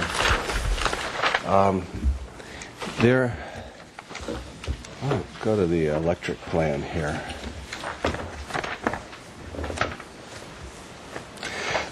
Currently, there are a lot of lighting fixtures on this building, and this is an example of some on the east side of the house. And when you look at them closely, they look like this. Our proposal is, and you've seen these plans before, I'm sure you don't remember exactly, it's been a month, but we're taking this line here of the building here and building a porch out in this area. So we're going to take these fixtures off and put them in the soffit. And what we do is we do that all the way around the building. So there'll be very few of these fixtures actually left exposed. There will be this one here, and this is a close-up view of that fixture. I did my homework and I forgot to bring the lighting ordinance, but as you're aware, it's in Section 22, the Environmental Code. And what it says in Section 22, for lighting specifically, is that the lighting fixture shall not be bright enough to shine into the adjacent property's yard. And this is a 25-acre parcel, and this maximum is a 60-watt maximum. I really do not think that this fixture will be able to shine into the adjacent parcel. However, of the 12 or so fixtures that are currently mounted on the outside of this building, we're taking these two will remain, and it's way across the canyon, and it's in a different municipality. It's in the county. It's not in the city, but they will be there. And then we're taking these three and putting them on, which you will see in a moment when I get to it, the pool building, which is now attached to the house, which is really not a building anymore. Okay. So that would be... That's the lighting fixtures. That's the lighting fixtures. Now the garage door, this is an example of Rustica's garage door. And Rustica was a company in Santa Barbara for quite a while, and they've, as many companies that start up in Santa Barbara, have moved to Ventura, where they've found business to be a better place to do business. Sure. Because of the rent. So this is the pattern for the door, which is a little bit different than that pattern, but nonetheless you get the idea. However, it would look more like that. Mm-hmm. Yeah, my client doesn't like distressed wood, so we're going to paint this, and but we're going to nonetheless have the pattern. So our painting. I'm moving on from the garage door now to the cut sheet of the garage door so it'll be a custom built door, the garage doors. I'm moving on to the painting, and this was our example, which was probably one of the first photographs that we showed you as an example of the style of this building. You can see the bands, you can see the ironwork, and although this is a photocopy, it's but nonetheless it's a kind of a gold yellow color, which is pretty traditional in classic style buildings. You see it throughout Rome, for example. It's more ochre there, and of course it varies, and we're hoping to get more of a faux finish with the building rather than just a straight ahead color. But that is the color of the building. Okay. Lastly, there is the pool building. Now, what's the lighter color? The lighter color is the bands. Oh, I see. Okay, the bands. Yeah, which, as you can see, 304 to 306. If you're familiar with picking colors, when you're in the Benjamin Moore, when you're in from 300 to 308, let's say, you start very light and go to very dark. So they're all in the same hues, and what they're doing is altering the lightness or the darkness of that, so that it's right in that same hue. It's harmonious. Okay. Okay. What else do you have there? I have the. I want to show you this floor plan of the pool building. However, I'd like to start with this, and then I'll come back to the floor plan and the site plan. But the reason why I'd like to start with this is because of the color of the building and because of the vertical element of the landscaping that you saw in the landscape plan. Just to tie that in, this is our front door. Our gates. We have our gates hung open on the inside rather than the outside, so that they won't get in the way of these cypress trees. They're not cypress trees; they're junipers, and they're picked to look like cypress. But a cypress, of course, will grow 40 feet high, would be inappropriate for the scale of the house. Those are the garage doors that you see, and the pool building is over here, and so I'm going to use that to segue into the site plan and the floor plan of the pool building. So you're familiar with the entire 25 acres is over here, and this is the 1 acre or so. This is probably about 3/4 of an acre of the building. And previously you saw the building in this size, and the as-built pond or pool is here, and the as-built pump house is there. And so by combining them all together, they become an aggregate area. Of course, as you know, with the FARs, it's limited to a parcel of 15,000 square feet or smaller, where FARs is an issue, and that's only 1/3 of an acre, and we're 25 acres. But nonetheless, it's not a separate building. But now you're able to walk, say, from the garage into the kitchen, into the living room, and through this area and all the way over to here. There's a road back here that services these orchards, and so we left that road, and we're trying to maintain 20 feet between the wall and the building, and that's why this is there. And then we take the circle. Now the door to the pool house is here. It's really a secondary door, rarely used, but as you approach the house, this landscaping area obscures that door. So, and besides the fact that this is an existing two-story area, although we are adding 2 bedrooms, I think it'll be pretty evident that the front door is there. So that's the site plan. The floor plan is this. So previously you saw all of this, and we previously had this garage here, and we had a sort of an open atrium area to drive in there. So, but we moved the garage forward, recognizing, as this board pointed out to us, that the garages can only be 750 square feet when unless we were to get a modification, and we prefer not to get a modification. So we wanted to indicate to you directly that the size of this garage is 538 square feet. This would be 210. You add those together and you get 748. They wanted a library here. So what's happening is that they're developing the island view is out here. It's pretty magnificent. So when they entertain, this would be the entertainment area, and this is the library, but the opportunity to have a patio here. As you walk through this room, and this is how you would enter on those occasions where there would be guests, they would come in here and walk through there to the outdoor pool patio. There's a storage room for cushions and tables and chairs and things like that. Ladies' dressing room, men's dressing room, the water closet, and then this is a covered porch area for older people that like the sun and the shade.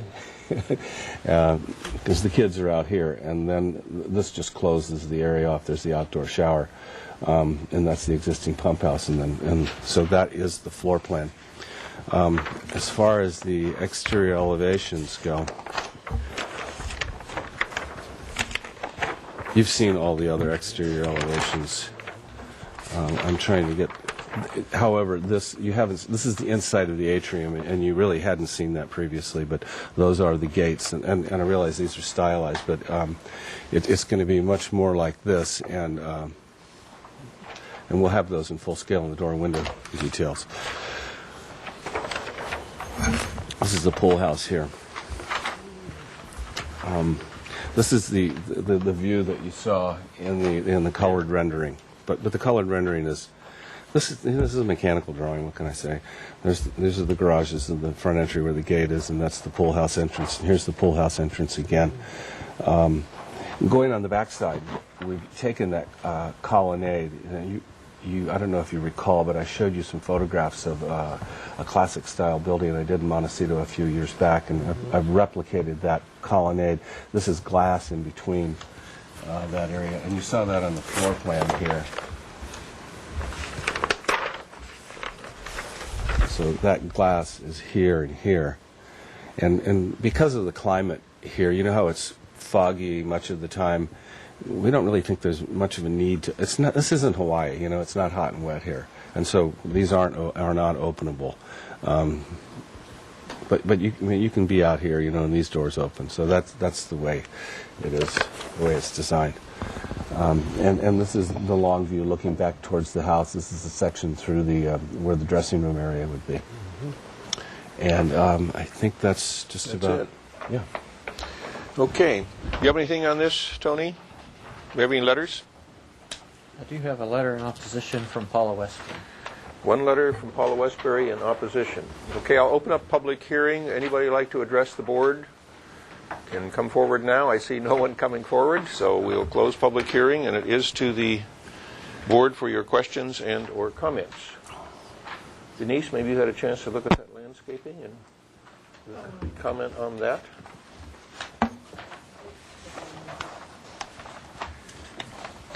Yes, it seems appropriate to the building and to the drought-tolerant aspect. Okay. Mr. Chair? Yes? Just kind of some clarifications. Okay. Just want to make sure that what's on the agenda is currently what we're looking at plan-wise with square footages and FARs? So I did not notify Tony to update the numbers, and but the numbers have been updated on this area here. Because of the attached pool building, I simply took it from detached to attached and put that number there, and those are the totals. So what is our revised FAR then? Well, the FAR is really, it's... Oh, I know it's significant, but I just want to know what it is for the record. I'm sorry, I just assumed it would stay there at 36%. Probably not that much, not that significant, No. Is there, with 24 acres, yeah. The pool house, am I reading it right? It's 1,750 square feet? That's the net column, net. yeah. And it's attached. But it's attached, so it's not really. It's not an accessory building. So that's okay. I think it is, yeah. Mm-hmm. You can walk through the entire house without ever going outside. Okay, the second... Go ahead. The second question had to do with the roof. We didn't get any samples, or can you describe what the roof materials are going to be? Yes. So it's largely a flat roof, but there is some parapet here. There is. This is going to be red tile, mission tile, two-piece tile, and your standard red. And would you like to see the roof plan? Well, just while we're looking at this, is this the lighter color that you show on there, or is it No, that's just a artistic rendering? license. That's artistic license. Oh. But the lighter color is your copings and banding. And all the metal work, the balconies and everything will match that? Be that the greenish color? Okay. Okay, have any other questions? Yes, Bernie. Maybe I was absent-minded, but is there public comment, or nobody here for that? Yeah, okay. I opened and Okay, I closed guess public comment. I couldn't get a single thing out of Daddy. He's burned out. Anyway, public comments open and shut. Okay, so then I'll make a few comments. Please do. Okay. So if what's on our page said that it looked like the accessory building was quite a bit smaller, so just so we all know the house got a little bit bigger, but I know it's a huge piece of property because we all went up and looked at it. Yeah. And that's why one of my two concerns are the color and the glass, because the color and the what? The glass. The glass. Yeah, because when it's sort of in that sort of valley, and there's so many people that are looking at that. I'm just wondering if the sun shining on it is just going to be too much. You're talking about the glass or the color? Well, both. But the color seems, there's two houses coming to mind right now. One of them's on the Mesa near Shoreline Park. I think it's about the same color. And then there's one on the Mesa hillside. And they're very shocking colors. Okay,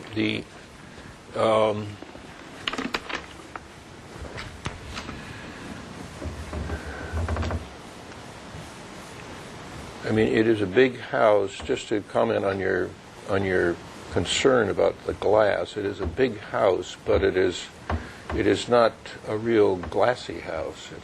It's got windows, and 7,000 square foot house has a lot of windows, but it doesn't strike me. How do you take on that, Glenn? Don't you think it's a reason to be reasonable? Absolutely. It's not large expanses. There's no skylight. I don't think the glass will be a problem. The colors, I think I follow you on the colors. I think they need to be reduced in chroma a little bit, if you know what I mean by that.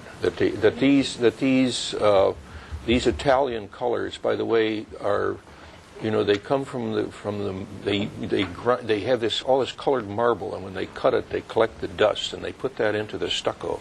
Mm-hmm. And so and then you see them, they start to fade and they get really wonderful. But these natural Italian colors, which are so gorgeous, are probably not quite as chromatic as these Benjamin Moore paints, and maybe you need to gray it a little bit if you can find some way to do that, so it's not quite so. Or if you're going to do a modeling of this, you know, and the undercoat is purple, then the yellow goes over it, and purple cuts yellow, so that it's. I think the yellow is. I think this Italian, because it's an Italian-looking house, that this is a great way to go. But I think these are a little bit raw, and this is not quite as nice as what looks like a copper patina. That I think the colors need to be studied a little more to be a little more authentic in terms of what they're trying to produce. But I think the concept the same with the belt course or these copings and things, which are really have an appearance of stone. That this doesn't come off as stone; it's too yellow. It needs to be more of a grayish yellow, and so I think those could be studied a little more. But that could come to the consent calendar; it'd be not a problem. I don't know, Gary. You have some comments? Not really. I was kind of surprised to see the pool house attached, or the pond room. The pond room.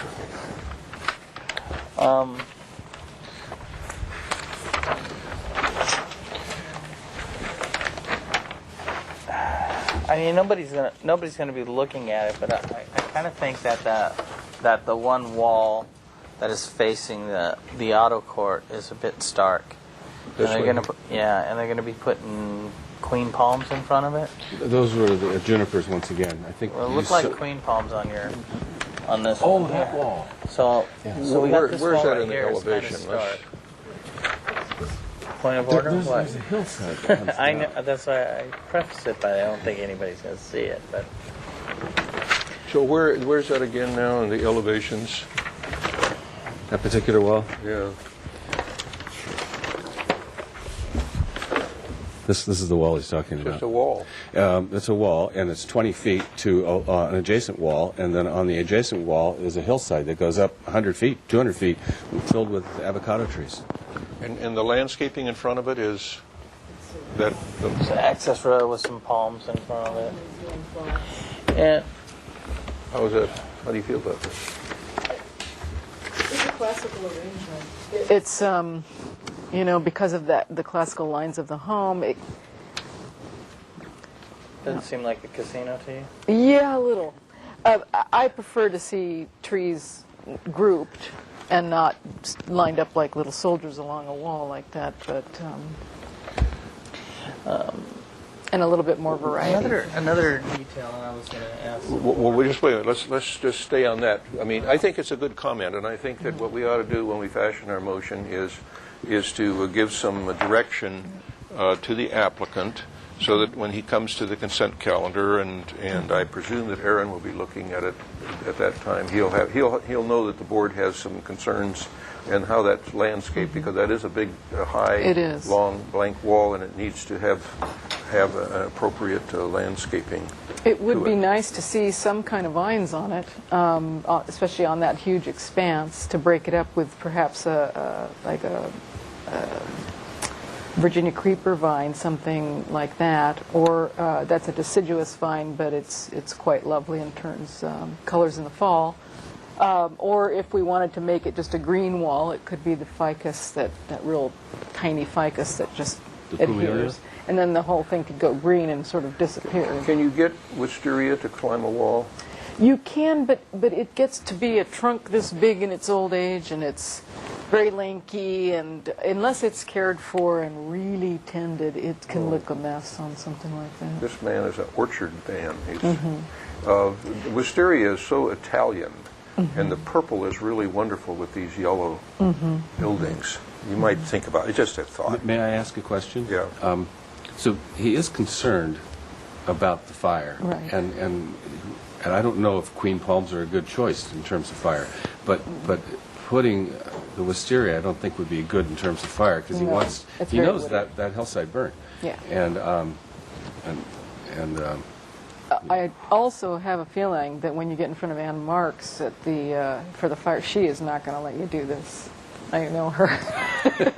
She's not going to allow these trees to be right against the house.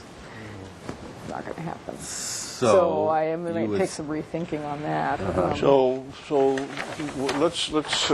let's revisit that. This is access road, Yes. which looks wide. It's currently it's 12 feet of concrete, and then I've taken the remaining 8 feet and here's a photograph of it looking back. That's it right There's there. the wall there, yeah, and our building, of course, fits in this area. Doesn't look very wide there. It looks like about 8 feet or something. So it might be that well, you'll have to meet the fire department's review of these plans. Our concern is that the architecture is softened, and a very, very big blank wall is addressed in some way and mitigated. And also, if the cypresses were to be eliminated from this particular design, I think it would. Then I think it needs to. It would change the architecture. And this junipers. And again, I'm not sure how she's going to feel about that, because they're being extremely strict now about that. Can I ask a question of staff? Does the fire department review this before it comes to our final consent? We can do that either way. It's like a chicken and egg thing. Well, I think it's really important that this board approves some kind of a landscaping scheme, and that's already before we give it a final approval. It's already gotten its review from the fire department, so we know we're going to get what we're going to get. Well, I definitely believe that the palms are not going to be allowed. So that's going to have to be rethought. They're too close to the building. They did catch on fire like little torches and transferred fire to the roofs of a lot of the homes. So you might have Hugh rethink that one. And then a ficus repens along that wall would make that a green wall. And I don't think she'd be, I think she'd be okay with that, because it's so green and this is going to be intensely watered along the house. Typically, that's where you put your things that you'll water more, and especially because you've got ivy geranium there, which is going to require a lot of water. So in the very front. So perhaps some shrubs of some kind or something else there, or What do you think of Myrica? Myrica? Myrica. It wants to become a tree. So it's grown in tree form quite often. No, is there a compacta? I haven't heard of that. What do you think about some architectural articulation? Yeah. You have like some buttressing or something. Well, I think that's a good. I mean, it might not be a bad place for to punch a penetration. Being, the pond area there, you might want to take a look at the pond from the other side. This porch area might not be a bad place to have a penetration. I think it's a really good suggestion of Gary, and Peter. You've got where's the plan for that?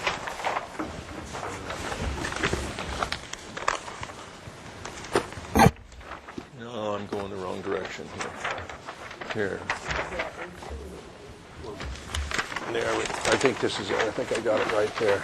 I mean, there would be a chance to get some grills or some kind of architectural motif against that wall that maybe it's not transparent glass, but a grill with translucent glass behind or something.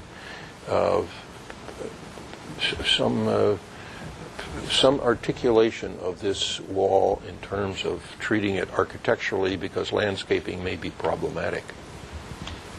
Why don't you study that, would you? Yes.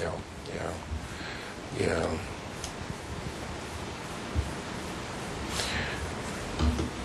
What else do we have? There's something I didn't notice before, and I'd ask the rest of the board how they feel about it. But there's some banding that's running horizontally with the building and jumps up at the windows on the second floor elevations. And is that if you go to A3, it's on there. You're talking about this banding coming around the windows like that? Is that a plaster? I think that's. May I respond to that? You can. Sure. So the banding goes all the way around the building, and those windows that it jumps up around are already there, and so the banding acts as a unifying element for the entire building and goes around to make the building simple, as Bill had, I think, wisely suggested that we do. And the building, of course, is viewed more from the motor court than anywhere else, and that's where this banding, sort of begins. And when it got to those windows, those existing windows, I brought it up around them. I think it's perfectly acceptable. In fact, it's kind of nice.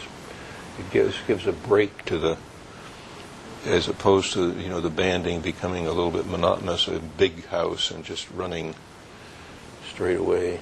I just didn't think it was very Italian.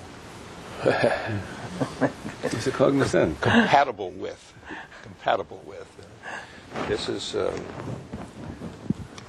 I'm okay with it. It's not a deal breaker at all. Yeah.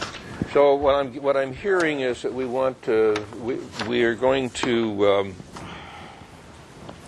This is here for final review. It's going to go on to the consent if we approve it.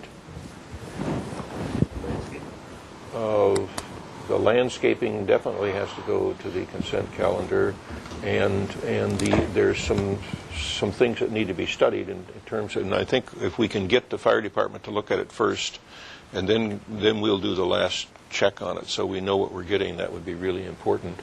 And so the landscaping, especially along the blank wall, I think we're going to ask the applicant to give some further consideration to our architectural treatment to that wall to soften it and maybe, I hate the word break up, but articulate it with some appropriate architectural features.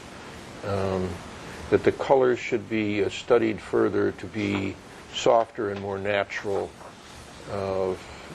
Generally speaking, we think I call that, by the way, burnt apricot. And that's what I call it, and you're right, it is in Italy, all over, and in Rome. It's a wonderful color. But let's try to get it. If you're painting the building, you're not going to use integral plaster. I plan to paint. Would you like me to come back with integral plaster colors? Well, the integral plaster will be softer and be more natural. Yeah, if that's a possibility. I'll study that. Yeah, why don't you study that, and we can bring that to the consent calendar, and that'll be settled there. So we have the study of the wall, the big blank wall, the landscaping needs to be given further consideration, especially along that wall and what's appropriate, and to study the colors. But I think other than that, we're ready to go on this. Mr. Chair? Yes. I'd just like to bring up one more thing that has to do with, Sycamore Canyon, I guess, you can't go through to get to the house by Sycamore Canyon, or can you? Can't come go up through. from 5 Points. You have to come up from 5 Points. Okay, I guess I'm just trying to think ahead about all the projects that are going to be underway in the very near future, and if they're on the other side of the slide. Okay, and then so the weekends it's already in the program that development and building and noise and all that is limited to certain times and not on the weekend and all that sort of stuff. Okay. I don't think that'll be too big of an issue in this particular site. Is there such a motion? We're going to do colors, landscaping, and restudy the long wall associated with the pool house. I'll make that motion. Is there a second? Second. It's moved and seconded. May I ask a question? Sure. Because it's an enforcement case, do you think we'll be able to go ahead with working drawings so that we can move into that arena and maybe not apply to the building department? This is a final approval, but no, it's not final, is it? It's not final. It's an approval of what you've shown us with those directions, and you're going to come to the consent calendar with your finals. But yes, you should come to the consent calendar with working drawings. Okay. Right? It's already received preliminary. Yeah. Yeah, Glenn will want to see the window details and the whole works and the whole, everything. And most of it's here already. There's a lot of it here Yeah. than what we're changing. Yeah. We're discussing right now. So it's almost there. Seems to me- It's a nice. You pull this right out, Peter. Thank you, Bill. I think you really did a great job. Mr. Chair, may I add a comment about the Absolutely. landscaping, just Yes. kind of developing it a little further beyond what's on this plan? Go around the building and pool fencing and all of that. Pool fencing is something that definitely will need to be. You will need to give that consideration. How that's going to be fenced, protected from the house. Pond fence. What? Pond fence. Pond. Pond fencing. How deep is the pond? I haven't been in it, but I'm going to guess it's 4.5 feet. Yeah, that's a pool. Yeah. Yeah. Mr. Chair, Yes. the city attorney's office was reminding us on this one to continue it to a date certain. We can continue it to a date certain if you will tell us when you're going to be ready to bring it to the consent calendar. Would you read the motion again? The motion is for you to restudy the colors to make them softer, more natural, of both the metal, the verdigris and the wall colors and the coping colors, to study the landscaping. They want to see something all the way around the house, how you're going to landscape around the house. That needs to go to the fire department so that you get their blessing first. And this particular wall here, in front of the landscaping in front of the pool addition, the pool house, is important. Also, and the third thing then is to study some architectural treatment to this wall that will make it not so vast and blank and monotonous. And in the course of doing that, we'll be able to do working drawings and be able to present to the consent calendar working drawings. I would think I'd ask so. for a month. Yeah. Okay, so you'll be back to the consent calendar in 4 weeks. You got that down? All in favor, say aye. Aye. Opposed? So ordered. Thank you very much, Peter. Thank you. Can't wait to see this thing built. Thanks, Bill. We can't either. I don't know, you never can see it, though. It's only visible. We saw it from one of the T fire lot. We saw it. It's pretty hard to see from the road. It's barely up there. Okay, item number 6 is 230 Lighthouse Road. This is a proposal to subdivide and create 10 single-family residential lots, 3 of which would be affordable. Available to low and very low income housing. The existing church is to be removed. Construction of houses is not proposed at this time. Planning Commission approval of modifications is requested for Lot 8. Parking 3 lots to, let's see, request for lot frontage 8 lots, parking 3 lots to provide 1 parking space, interior yard setbacks 3 lots, lot area 3 lots, and open yard area 3 lots. So there's quite a bit of, you're going to be going for quite a few modifications at PC. You'll explain that to us. So this is on 1.65 acres, and it's in the coastal zone. This is comments only. Project requires an environmental assessment, planning commission approval, and a tentative tract map and modifications. We're not looking at any architecture here. We're only looking at a subdivision. So the board should look at this in terms of the neighborhood compatibility to the of this subdivision to the existing neighborhood. That would be an important thing. We won't have any architecture or anything like that to look at this time. So, if you'd give your names for the record, please. Detlef Pikert, Pikert Group Architects. Okay. And I'm April Palencia with Pikert Group Architects. Okay, welcome. And let's see, we've got some pictures here. Did somebody hand these to me? Would you like to I go think through? they were submitted with the package. Would you like to go through? You probably have your own pictures there. They're prettier. We do have some, but I think that aerial photograph may be helpful. Okay, why don't you take them and show us what you think Okay, is so, appropriate. Mr. Chair, members, so this is really a request for you to review a subdivision only, although I have some photographs or some renderings later that I'll talk about that show what might occur on the property, and then I'll explain some aspects of the actual subdivision plan. But the property is located at the end of Lighthouse Road, immediately adjacent to Washington School. That's the school. Yeah. Currently on the site, there's a building that's been boarded up and getting ready to be torn down. This is Lighthouse Road here. Correct. And this is Lazy Acres. This is Lazy Acres. This is the condominiums. And that's a condominium development, Right. Shoreline Villas. Right on the site now, there's a church that's going to be torn down. Then immediately next door is a small subdivision, very sort of standard subdivision with a road and cul-de-sac, etc., and the homes grouped around the road. And immediately to the Mesa subdivision. Mesa side is just a typical single-family subdivision.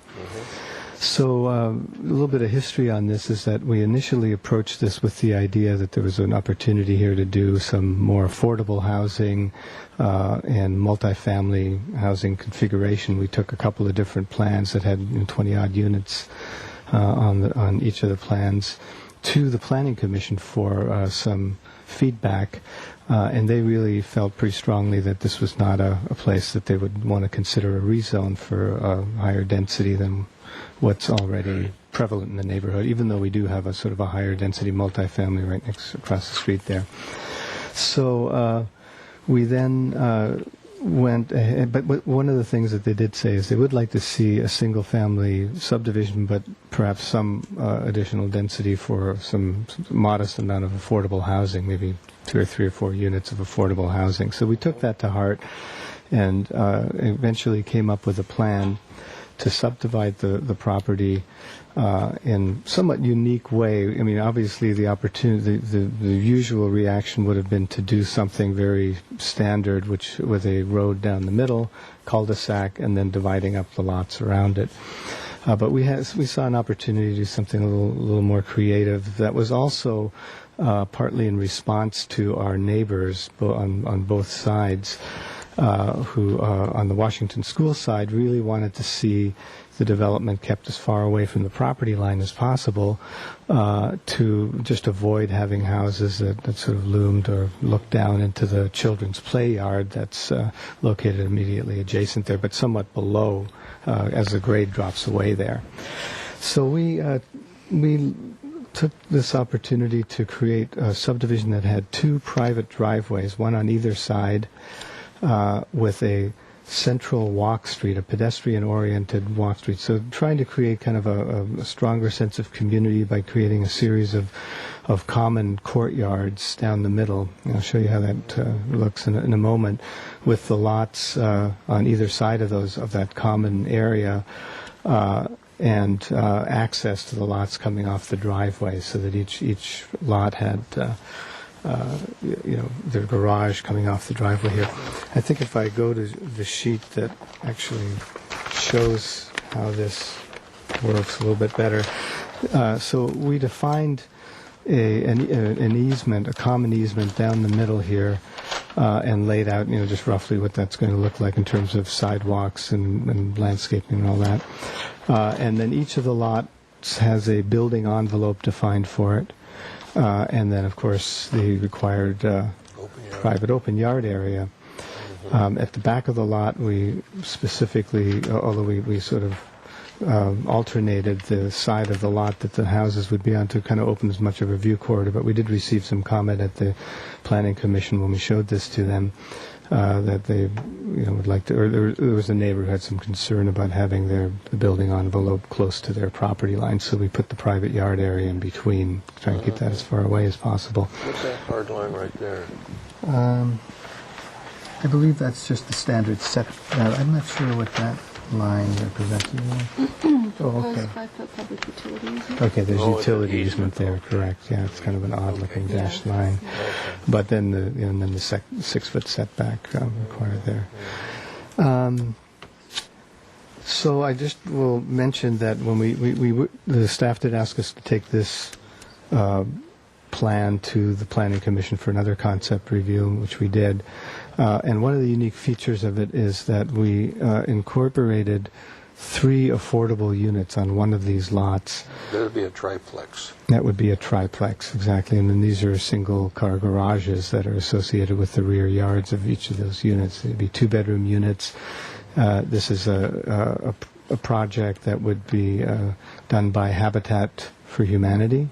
It's a habitat project, and because of the fact that the general land isn't zoned for this type of development, but because the Planning Commission was interested in seeing something like this happen on the lot. But when we showed it to them again, I think that, there were some mixed feelings about it because of the modifications required in order to make that possible without actually rezoning that one lot, which seemed kind of impractical. So we've kept that in. It's quite possible that when we take this to Planning Commission, they may just say, this isn't the right place for this. Wouldn't this have to be rezoned to the multi? It wouldn't be. That's what I'm saying. It wouldn't actually be a rezoning. It would be a rezoning. Well, because your E3 doesn't allow multiple family housing. But each one of these units is on a separate lot. So it's just the modification. It's just a lot line, zero lot line modification. Exactly. Okay. So there's a number of So they each modifications. own their own. These would be condominiums, and I mean, we like. It would be like. No, it wouldn't be. that's the way. I mean, it would just. Well, there'd be a homeowners association. That's the way Habitat runs these. Anyway, they keep a stake in the property. But and if for any reason they decide not to do this, then this will just become a lot just like this one, basically. So we just have 8 units instead of 10. Exactly. So what I'd like to just show you is, if you look at these colored pictures here, this is a site plan that shows, the first one is a site plan that shows in color just kind of how these houses might be configured.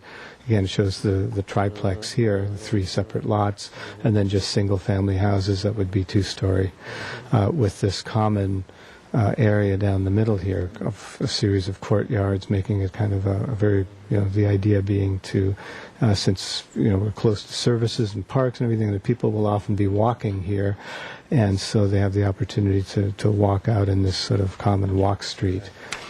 There's a little aerial view. That's a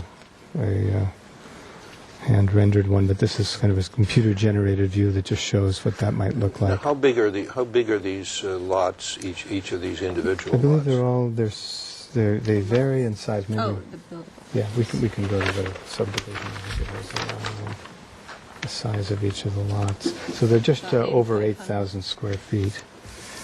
So they're all this one looks bigger, but yeah, that one's a little bigger because we have some because of frontage setbacks there. So this one's 10,000 square feet gross, or 11,000, and this one is 8,500 and 8,500 and Yeah, the rest are they're all 8,500. So that's We're just 8,500, very equally here. typical to the Bernie. That's a fairly.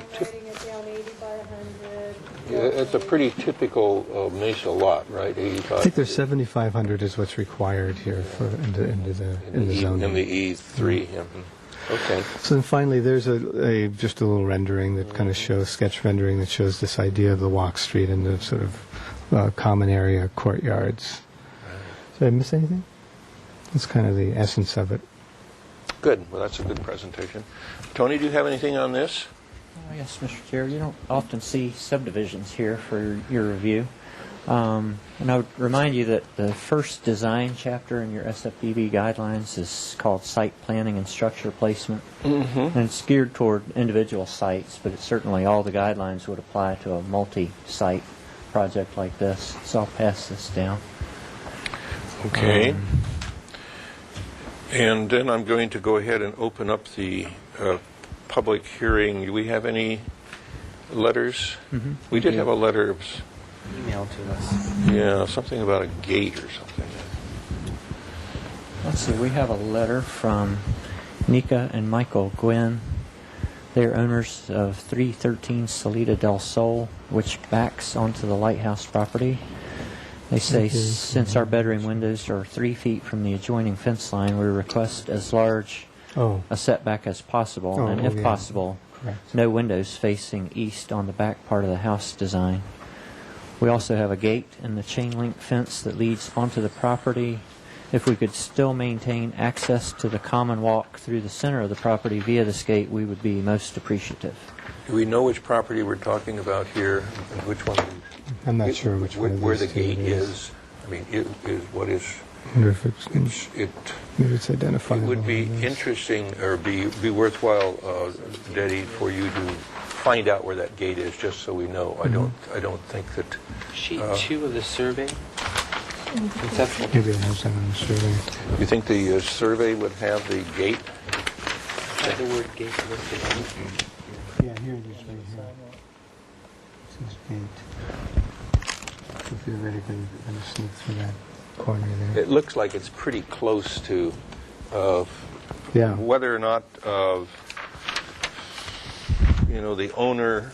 I don't think there's any. There's no right to access across this property now that you know of. Is there? Not that we're aware of. No recorded easements. It would be a thing that the owner, the developer, would have to agree to, or maybe not agree to. Right. I mean, in principle, it sounds good, but I'm not sure that. I think what I want you to do is to note it and consider it and take care of it, so when you come back to us or when you go to the Planning Commission, you'll be able to address that issue. Okay. We have any other letters? Yes, I have a letter from Natasha Campbell, but I believe Natasha's here to make public comment. She's here to speak comment, yeah. And we have a letter in opposition from Paula Westbury. Okay. So I'll open up public comment, and Natasha, you want to come forward now and address the board? Sit right in that chair. Speak right into the microphone so that you get recorded, and tell us what your thoughts are. Thank you. I'm Natasha Campbell. I'm on the Facilities Committee with the Washington School PTO, Parent-Teacher Organization, and Washington School is right next door. I didn't know if you had gotten the Planning Commission's minutes from their review, but some of their comments had to do with sort of layout of the project, and I have those here. I guess the first thing I should say is there's some aspects of this project that I think in general we're supportive of the project, especially the road and landscaping between the school and the residents, but just because it provides a buffer. Yeah. Quite a big buffer. Yeah, and especially because there is a change in elevation and the residential property is at a higher elevation, excuse me, I was going the wrong direction, than Washington School, so noise will carry up. And I realize that this is the design review board, but some of the comments, we ran across this with Meigs Road too, where that was going to be just a subdivision, but there have been conditions that are put on that project that just give some parameters for things like second-story decks or windows, and placing things in a way or considering them acoustically in a way that will minimize the potential for conflicts between the school and the residences. Yeah. Clearly, they're going to want to have ocean views. They're going to want to have windows that face toward the south and toward the school, but there are ways to design those and construct them where they can minimize the noise. One of the comments that came out of the Planning Commission was the concern for parking.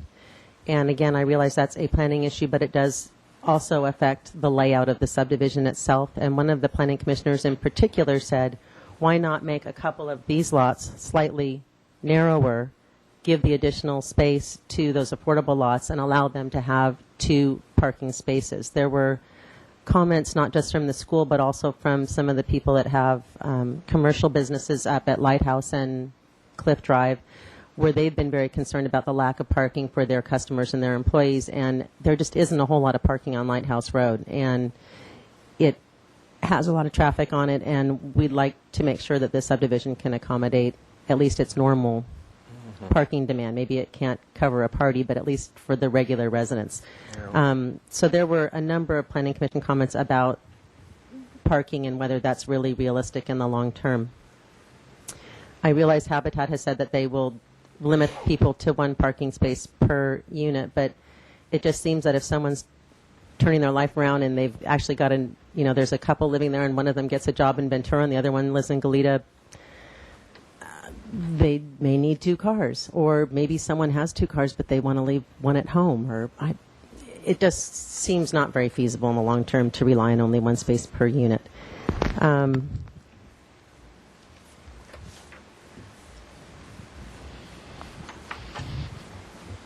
think I am going to leave the Planning Commission's minutes just because I think we agreed with a lot of their comments.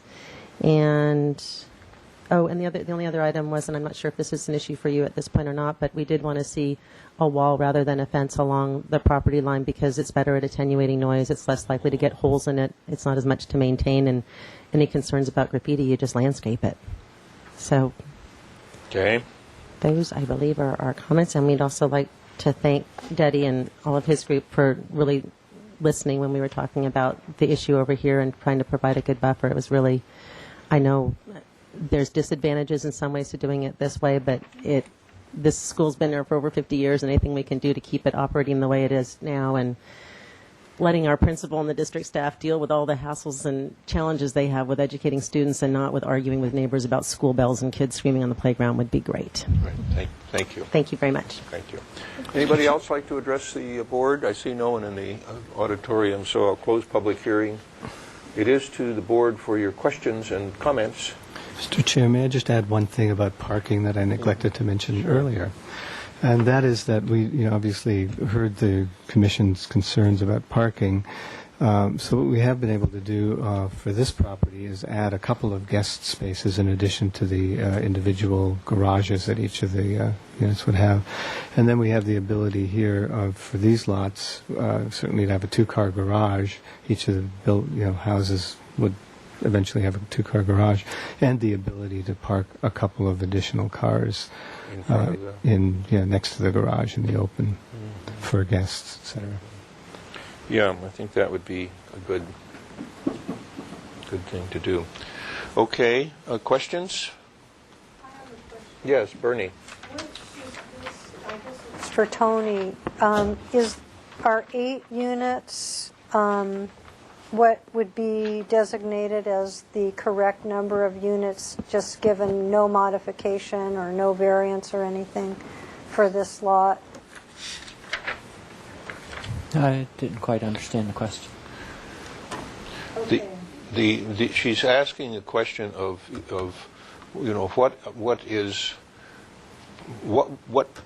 what does the zoning ordinance say about how many units can go onto this size site?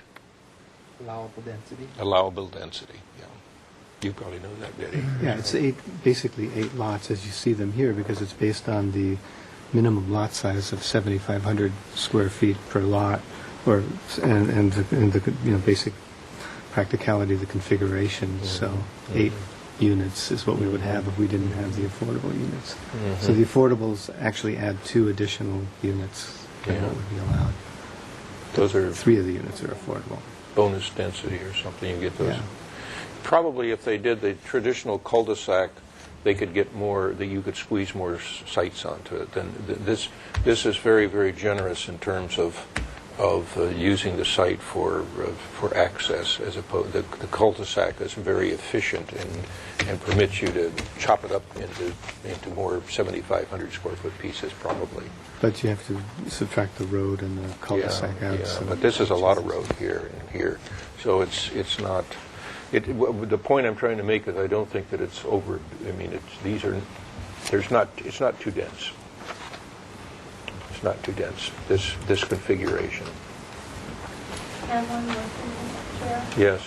I didn't get the Planning Commission's notes. Did anybody else? None of you did? Well, I'd be interested in at least reading that, well, if nobody else wants Okay, to. I I have don't a know. copy of the minutes here that I've highlighted the commissioner comments, so I can pass this down.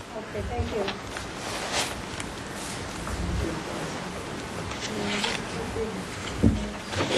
So I think some questions that the board wants to ask themselves are, is the density appropriate to the neighborhood? I mean, we were just talking about that. It would appear that it is probably appropriate to the neighborhood. Of the multiple family housing is a departure, so that would be a reasonable comment. Is this a reasonable thing to do? I think we want to talk about parking on site. What would be acceptable to the neighborhood in terms of parking on site? That noise can be mitigated from the school to some degree. We all realize that when you live, right across the street from a school, there's going to be some noise, and that's just the nature of kids and stuff. But are there some? This is a planter area right there. Yes. Yeah. So there's how that would be landscaped and the solid wall, 8-foot walls, etc. Those are things that you could ask for. And then we can just talk about generally the configuration of the two separate rear. I guess it's almost like an alleyway, drives, and the open space down the middle, which would be everybody would share in that space. Those are some of the things that I think we want to comment. I don't think we're going to comment on architecture at all, because we know that's going to be coming down the line. But I think just a general comment about compatibility of future designs would be appropriate for the board. Mr. Chair, I have Yes. two questions. One of them has to do with what is the minimum width of the paved road surface here, and then it tapers as you get further back. And the second question is, are you retaining any of the existing trees, and are there any significant trees that you're going to be removing? That's a good question. First of all, the minimum width for the roadway is 20 feet, but then the back out, the garages will be set back from the road to permit, additional space for backing in and out, driving in and out of those garages and parking spaces. It's 23 or something over here? It's wider, at the throat here. 23 right there. And I think the reason for that is because these garages are actually closer to the property line, or to the roadway. Generally there. speaking, it's 20 feet on this one, and 20 feet goes to 20 feet here. So And it's just for these lots here to permit the garages to be right up to the road. There are some trees, eucalyptus trees, namely these trees here, that are going to be coming out, partially to make way for the sidewalk and widening of the street there, right of way. there are no significant trees back in here. No. I guess there's, is that another eucalyptus like tree? something, doesn't it? Yeah, actually that looks like that might be a fruit of paradise. It looks like rather large ones that are coming out.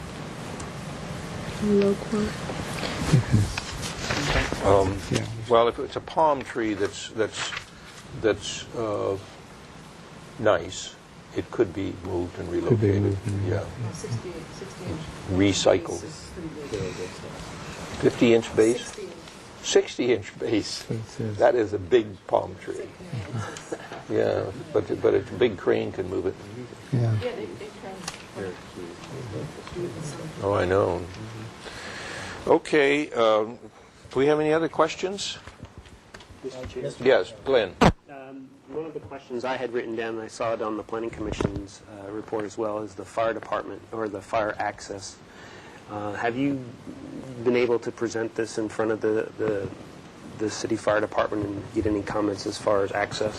The fire department has provided its comments, I believe, through the PRT process, et cetera, and for the Planning Commission. There's no particular problem as long as we have the 20-foot right-of-way there. there's no turnaround required or anything. Backup distance is fine with Yeah, that. it's within the distance allowable. And then the other thing that I wrote down immediately was visitor parking as well, or guest parking, and how that was going to be accomplished. I didn't see designation on the plans yet. Right, we don't have specific designs for the houses yet, but we have enough room in concept basically to allow for a two-car garage. And originally we were just, when we showed this to the Planning Commission in the site plan, we just allowed one additional parking space per lot for guests. But now, in light of the concerns about parking, guest parking, especially availability on Lighthouse there, we're considering having another space so that each of these units could actually have room for the two-car garage and two guest spaces. And what is the parking on the street? Well, it varies. I think there's parking allowed on the other side of the street. I'm not sure, and partially on this side. Tasha, do you have any knowledge of that? There's only certain times of the day because when kids are going to school, you can't park. So in the evenings, It's obviously, restricted along there. during the school hours. And of course, the other problem is that because of Lazy Acres and also the little shopping center up there, and then across the street from the shopping center, there's a little medical building. There's a lot of activity, a lot of none of these buildings have enough parking. Some of the time, so the employees sometimes are forced out onto the street or whatever it is. So there's generally speaking will be a parking, and the school maybe also has probably not enough parking for everybody there, so they have to. The teachers maybe park out on the street sometimes. I don't know, but I think adequate parking in the site certainly would be a direction that we would want the Planning Commission to go, and I'm sure that's where they want to go too. So, yes, Gary. I did have some questions that I wanted to ask. Some of them maybe for staff. Concerning the lot sizes, if they're all individual lots, and I'm wondering, are the setbacks going to be the street? Would the street frontage be the alleyways? Where would be the front yard setback for each one of these units? Would they be from the alley? Would they be from the front of the building? And how the side yard setbacks work, and how that would incorporate with a regular development as this was because this is a single family development. All of those things would be required. Trash pickup, how that's handled, and how it fits into the lot, and how the neighbor's side yard setbacks between the two lots work. Those would be some things that I would be concerned with, and how a pedestrian is going to. Are the front yards actually going to be in the center of the pedestrian access? Or would the pedestrians go from the street to the garage? And how these lots are incorporated, where the front and the back kind of. I think the front yard is measured. I mean, these are private drives. The front yard is measured off of the private drive. When you have a private drive, the front yard borders on the private drive, I believe. Isn't that the way the ordinance is written, Tony? Well, a private driveway wouldn't have a front setback. It would have an interior setback.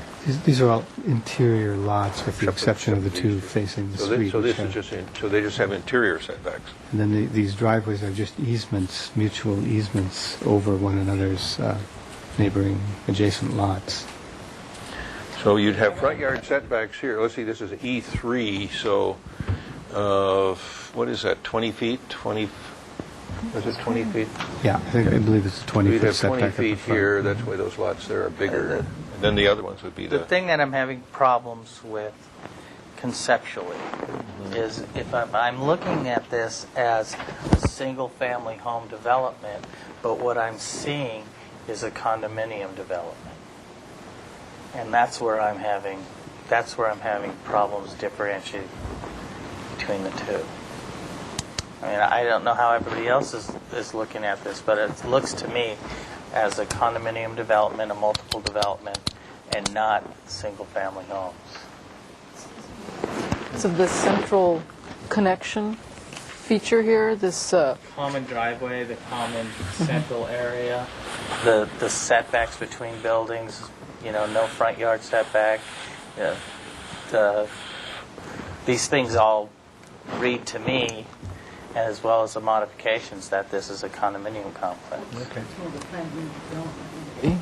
Yes, I think that's more accurate. That'd be more accurate. Obviously, there's going to be a homeowners association for the common maintenance of the driveways and the common areas. So that is true in that sense. But it's not a condominium. It's simple lots that...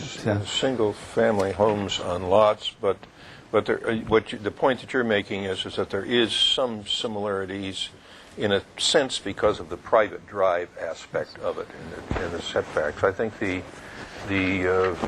may very well be that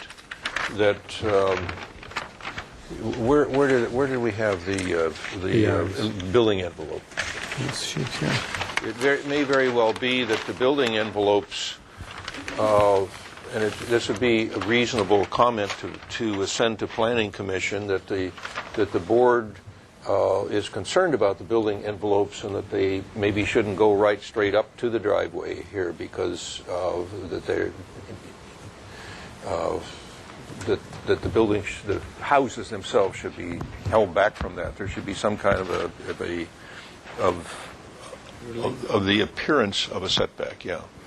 Mr. Chair, of course, you'll have the opportunity to regulate the actual designs of those buildings when we get there. And of course, since we're going to have garages and parking, et cetera, it's unlikely that any of these, and certainly in our initial sort of study of this, that is not the case that you can see from our site plan study, that the garages might be up against the driveway, but that's probably about it. But traditionally the garage is set back 20 feet, and that's where you back your car out and wash it off, or and there's that 20-foot of setback from the garage to the building to the street, so that you have a place to, and then that becomes the guest parking, or the guests can pull up in the driveway, as opposed to having it someplace else. So you're not expanding to paving. That way you're getting double use for the paving. I mean, that's something that certainly would be a thing for you to think about. Yeah. Sure. And that would be the more traditional way for the Mesa. That's what everybody has, a 20-foot driveway, and when the kids come over, they pull up into the driveway. And I don't know. So what do we have any more questions? Are we ready for? We've been kind of mixing in comments here with the questions. Mr. Chair, I yes. have a question for Mr. Piker. If the common area improvements will be part of this application when it comes back to SFDB? Yes. That's part of this project. Okay.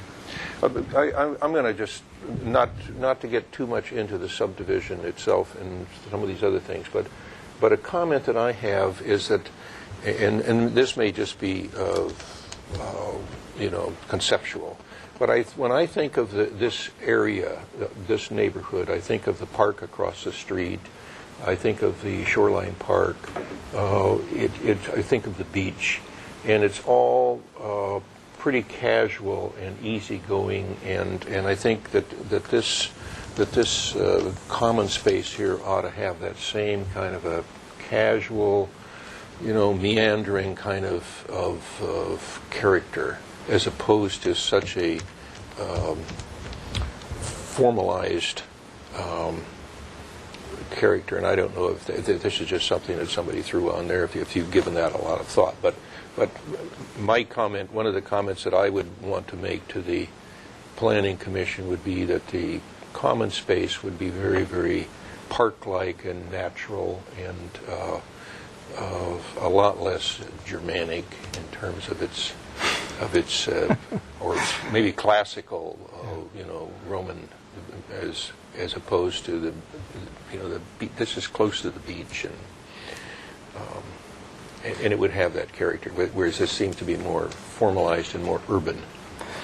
Just a response to that, we initially actually had a more of a meandering concept for this walk street, but then came to the conclusion that it would be rather nice to have sort of more courtyard-like spaces that kids could play, and that there'd be actual space for the community to use, a useful space. But this is something that is evolving, and I appreciate your comments. It would be a comment. It certainly would be something that would need to be studied. Yeah. And you might be able to accomplish both of those things. Yeah. So so far, I've heard that people, the board is, some of the comments we want to send to the Planning Commission is that we are concerned about parking on site, that it would be adequate. Probably 2 cars.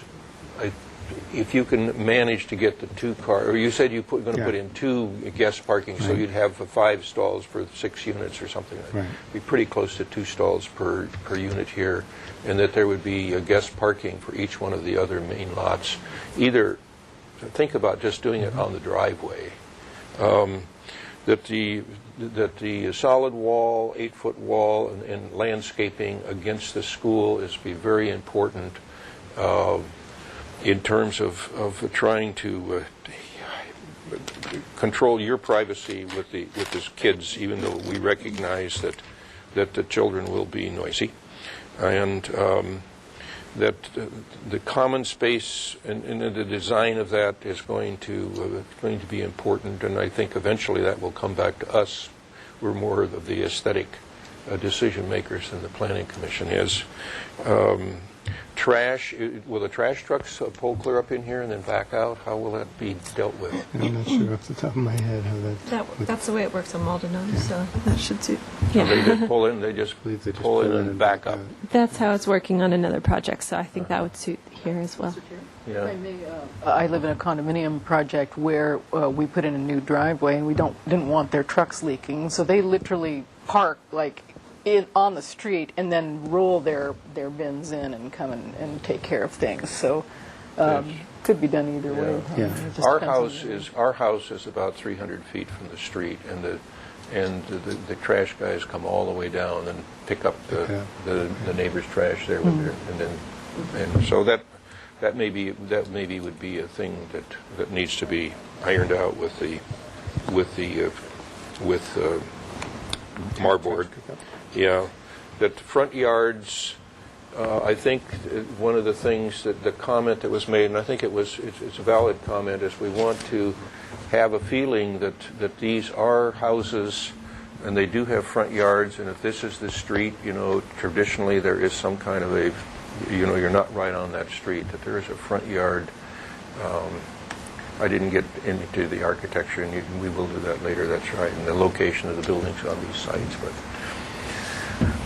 yes, Paul. Mr. Chair, looking at the project and the comment of whether or not the affordable units fit into the neighborhood development, perhaps that's what the applicant was asked by the Planning Commission. It just seems forced, and it seems odd, awkward. It's not natural.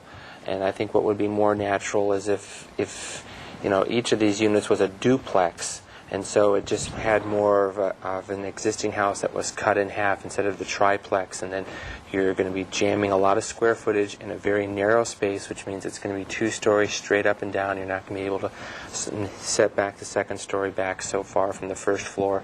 So I just sense this area right here it's too tight. It doesn't match the vernacular that's here. And then if we look at the aerial photograph of the other neighborhood kind of setting, and I understand across the street, that's a great picture. Across the street, they've got dense housing, and so they chose not to do that here. So that was just my one thing when I was staring at this, is that this is going to look like how did that high rise get built in the single family neighborhood?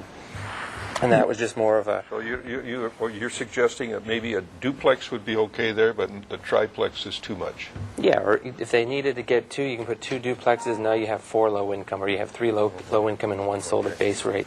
But the 3 on that one section, even though we're not looking at architecture, just sensing it 16 feet wide here, 11 feet wide, just seems tight. How does the board, this is really important. How does the rest of the board feel about this? I actually have some strong feelings about that. We're looking at lots, and some of these lots are really small. I mean, we're looking at a lot that's 11 feet wide. And I really think that's not really acceptable. The lots are, the smallest lot is 15 feet. Just It starts out at 15 or 16 at this point. Yeah. It tapers down to 11 over here. Yeah, the point is that the Well, the that's point not is the that lot. they're That's the dimension really- of the garage. Just let me just say Wait a something. minute, I don't want All to get right. into a back and forth thing here. How does the rest of the board feel about these affordable units? We're going to send you out in the hallway here pretty soon. How do the rest of the board feel about these affordable units? Is this reasonable, or is it not? It's not working for us. Okay, well, I have, there's some comments that the Planning Commission made that might be important for us to all hear. Public benefit of affordable housing should not be at the expense of the neighborhood. Lots of modifications asked for in this project. Affordable housing should be similar to market rate units, not separately distinguished. And then they have 3 other comments along those lines, and I think that we all need, this is a huge deal for the Mesa, and the Mesa neighborhood groups really need to know about this and be able to comment on it. And I don't know that notices have gone out, except maybe to the school knows about it, but I just think there's a lot of impacts on that very narrow street. There's a lot of traffic and pedestrians on that street too. And so I would like for us to just let the public know that this is forthcoming, and there could be a presentation there's a Mesa Town Hall meeting that goes on now every 2 weeks. This is a big thing, and I think that the public really needs to weigh in on it. Right. Well, Tony, what's the noticing on this particular project? We sent out a notice to property owners within 300 feet, and I was just looking at the list, and we did include all the Mesa organizations in that mailing list. And we had quite a bit of public comment at the Planning Commission as well. The experience, this particular site down here, I don't remember if it came to this board or not. Yeah, the 5 houses. You remember we went through that came to Planning Commission a lot, and then I got into it again on this board, and it just kind of went along until the last meeting, and then the neighborhood turned out like crazy, and we were saying, where were all of you people? And the school too came out at the last. We didn't get any notice. Yeah, well, whatever happened. So I think Bernie's comment is really good, and you want to take it to heart that you need to share this with the Mesa people and the groups, because it is a big project, and it will be very, very important, and a lot of people will want to put their oar in the water on it. Getting back to the affordable. How do you feel like a couple of duplexes? I would feel like a duplex along in that neighborhood, and it would be a nice, soft transition. That triplex, in order to accommodate the person, whether he wants 1,000 or 1,200 square feet, would make that building, the triplex, look so much larger than the other homes in that little neighborhood that it would make it look out of place. The duplex would be more in scale, Correct. size, and scale. I agree, Paul. Yeah. Another thing on this, Daddy, I think in the past we've liked houses to put their front doors toward the street and the sidewalk. And this has yeah, that. this one, and this one too. So you want to think about not that we're looking at the architecture now, but we want the street presence. That's important. That's an important thing. So. I think what I'm hearing from the board, and what we're going to be sending our comments back to Planning Commission, is that we're having trouble with the triplex. We think that it will generate a building that the size, bulk, and scale won't be appropriate to the rest of the houses, and that either a duplex or maybe 2 duplexes. I probably don't want to do that. Maybe 1 duplex You know this development out in Goleta I can't think of Cathedral Oaks condominium. You know, they're duplexes and triplexes, and you drive in there and it just feels like a neighborhood of big, beautiful houses. That's our intent with this building as well. Well, maybe it's all in the design. I don't know, but so that's an important comment. So I've got parking is really important, and enough parking on site that we won't be impacting the street. That the mitigating the noise from the school is going to be very important. The wall and the landscaping, the design of the common space, and how the character of that as it relates to the Mesa neighborhoods and the other parks in the general vicinity are important. You'll talk to the trash people about how that's going to be handled. Front yards, you know, the character of having these houses that are on these private drives feel like they're not condominiums, that they are single family homes, and that they're not right up, even though you have a real small setback here. I guess you don't have any setback because it's clear over here. Well, Mr. Chair, can I just clarify one thing so we don't get lost on this point? The front entrances to these houses are off the walk street. So this is only for the garage and vehicular access. You know. So it's more like an alley. It's more like an alley, and that's, you know, you can see it in our site plan. So I'm not sure that the idea of the setback to make it appear like it's just a street where houses are facing the street with their porches and garages and everything, that is not what the intent of this walk street. You know, that's quite the opposite. We're trying to really make it very much of a pedestrian-oriented and have this be an alley for vehicular access primarily. Okay, so that's a really important concept, and the board needs to focus on whether that's acceptable or not. I'll respond to that Okay. in the sense that we still need to have some separation between the building and the roadway for landscaping. And I think it was 28 feet, and I don't remember what the numbers are, but there needs to be some form of a setback beyond the actual paved area, so there can be some softness in the landscaping. Yeah, and I mean, you can see that. That's our intent here. Yes, okay. I very much appreciate the concept of having the garage and vehicular toward the back of the residence. I've always loved the idea of alleys and regret that most of Southern California is no longer built that way. They work. They work. Garbage pickups back there. You don't have to drag trash cans out into the front. And the idea that this planned unit development would be, I think, more the right phrase for this, that they are facing the central courtyard is very neighborly, and that I like very much. Okay. Glenn? I'll agree with Denise's comments. I was wrestling with where was the front going to be as well, and that was one of the questions. And if we were going to bring in... See it here from, you know, the intent here is the front porches facing the street. There's really not a pedestrian access back here at all. There's no sidewalks over there. There's no... So this is an important element right here where we come in from the street as to bringing people in. It is. Very, very important. And Mr. Chair, I think, you know, to the credit of this client, they were willing to do something that's really different than the standard Southern California suburban subdivision of a street with a cul-de-sac in order to accomplish something really better. And we've gone, I mean, I think they've really struggled with that. Well, should we have just done the standard thing, or, you know, should we stick with what we think is going to make a superior community development? So hopefully you also support that concept. I think so far, I don't think Gary does, but I think...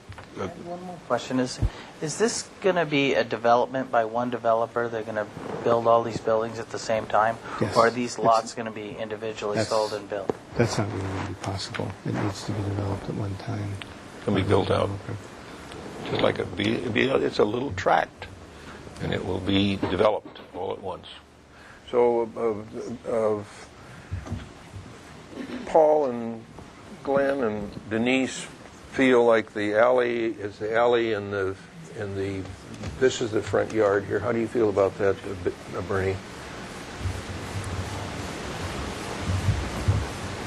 I I still would like to put this out to the community and hear from them. It will Yeah, be. It will be okay. vetted by the community, believe me, it will be. But So- we have to make our comment. Well, in terms of compatibility, there's nothing really else like it that I can think of, but I'm willing to go along with the board and on that regard, I guess. So I mean, I agree. I think that these are alleys, and that this is the front, except for these buildings here on the street, should have a street presence, and which is a difficult design. Maybe you get a porch, wraparound porch or something. Yeah. So I think those are our comments to the. Unless somebody else can think of some other comments, those are the things we want the Planning Commission to be. Yes. That first comment might want to be reworded in, because I have the board is concerned about the building envelope, for that perhaps they should not extend up to the driveway to provide the appearance of a front yard setback. I think that there's not the majority of the board supports the applicant's proposal rather than front yard setback appearance along the alley. Mr. Chair, Yes. if we can have her read that one more time, because what she's read is that the building envelope goes right up to the paved alley. Yeah, that's the way it shows here. And my comment to Deddy was it'd be nice to have some relief for landscaping, and I can understand maybe where the driveway has to go in there, but we don't want to have a building that's, I hate to say, follows that line and goes straight up and down. Deddy, can these? Yeah, I mean, we can move those. I just, the reason that we placed them there was just simply to allow the flexibility. And we're going to be coming back at some point with a subdivision with actual houses that will, maybe be something like that, at which time you'll be able to say, well, really, there ought to be some more landscaping back there or whatever. I don't think anybody has the intent to build a building along this line. That is not, what would be the point in that? Well, go ahead, Yeah. So, I mean, they're Right, very typical houses. Well, put the comment to the Planning Commission that this board, we will at some time look at these individual houses, the location of them on the sites, and how they relate in terms of their landscaping and setback to the alley and to the open space and everything. We're going to retain that prerogative.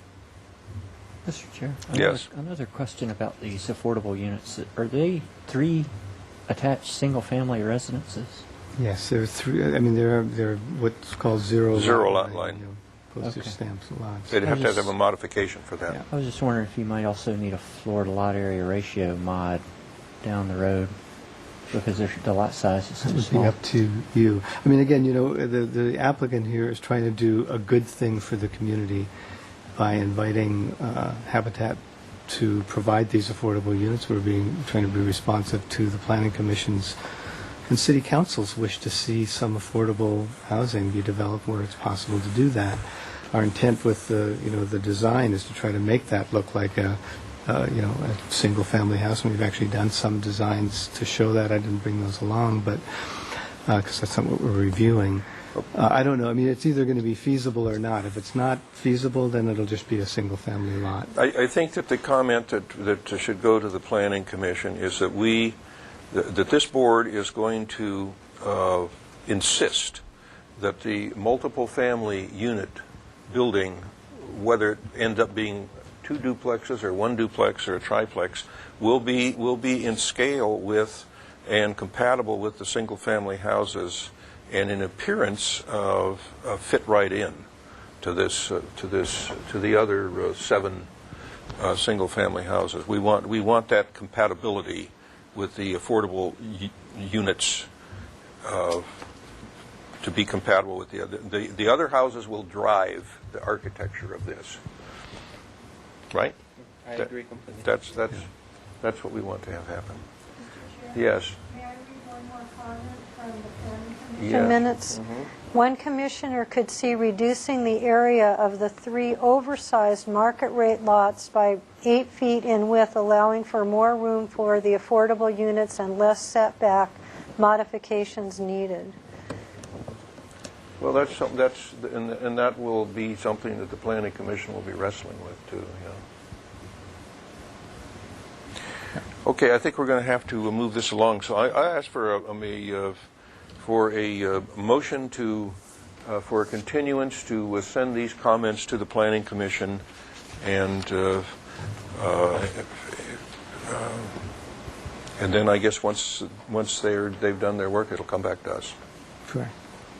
I'll make that motion. Is there a second? I'll second. Any further discussion? All in favor say aye. Aye. Opposed? So ordered. Thank you very much. Thank you very much. Very exciting Chair. project. We're looking forward to how it all fleshes out. Thank you. Congratulations. Thank you for coming and giving us your comments from the school district. Okay, we'll move on to our last item, which is 1927 El Camino de la Luz. And this is a proposal to remove a 264 square foot unpermitted family room and construct a new one-story, 300 square foot master bedroom. The existing 1,600 square foot one-story single-family residence and 350 square foot attached garage is located on 22,000 square foot lot is appealable in the coastal zone in the Hillside Design District. Planning Commission approval of the coastal development permit is requested. A proposed total of 2,200 square feet is 47% of FAR. This requires environmental assessment, Planning Commission approval of the coastal development permit. So if you would give your name for the record. My name's Chris Densel. Okay, Chris, good to see The you. question I need to ask is the drawings that you have there, are they different than the ones that you turned in? I don't think so. Because we like working off of the ones that you turned in. I don't know what the ones that I turned in, I think, are these. Substantially. Why shouldn't they be? Well, what's the date on them? Okay. Looks about the same. Good. Okay. I asked the question. Yeah, and that was a good question to ask. I didn't mean to pick on you. It's because we didn't get due. Okay, so here we are at the end of De La Luz. So we have a flag lot accessed through a common driveway shared with the neighbor. And right now there's the unpermitted structure here that was here when the current owner bought the property, which is going to be removed. And in its place, the Montebaros would like to build this new infill piece. It's very practical in design. It backs up to a rather large hedge. It fits into sort of a C-configured footprint form with also gables coming down on all three sides, which leaves for kind of a fairly straightforward roof design. It has very little impact to this site and no impact to any of the surrounding sites. So this is the setback okay here? You're a little bit 6 feet is the setback. 6 feet. So you're not asking for any modifications. No mods. Okay. There it is. In all its beauty. Wonderful. So where's the front door? Oh yeah, there it is. Okay. Yeah. Okay. So we just have. So this is really only a 2-bedroom house.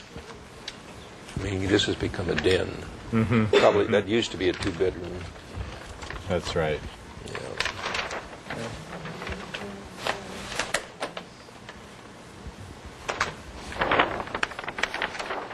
And this is the. This is it here. Right. And what's there? You're just going to tear that out? You're going to tear the roof off and everything, Take and just the whole thing out. and just Start over. start over again. Oh, here's the. So this is the back side. This is the west side with the addition. Okay, so that's where the addition is slipped in there. And this is what it looks like right now, that same west elevation. Oh.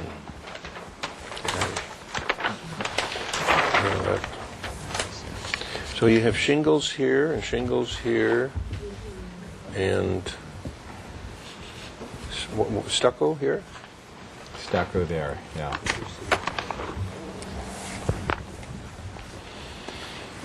Mike Montebaro's a mason, so he's doing the stonework himself and is moving around the house and just about has most of the house done with the stone and wood shingles.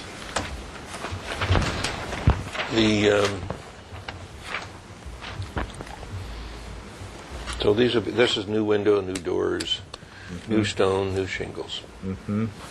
And really the rest of the house is just staying the way it was. Yeah. Okay. I think we understand what you're proposing.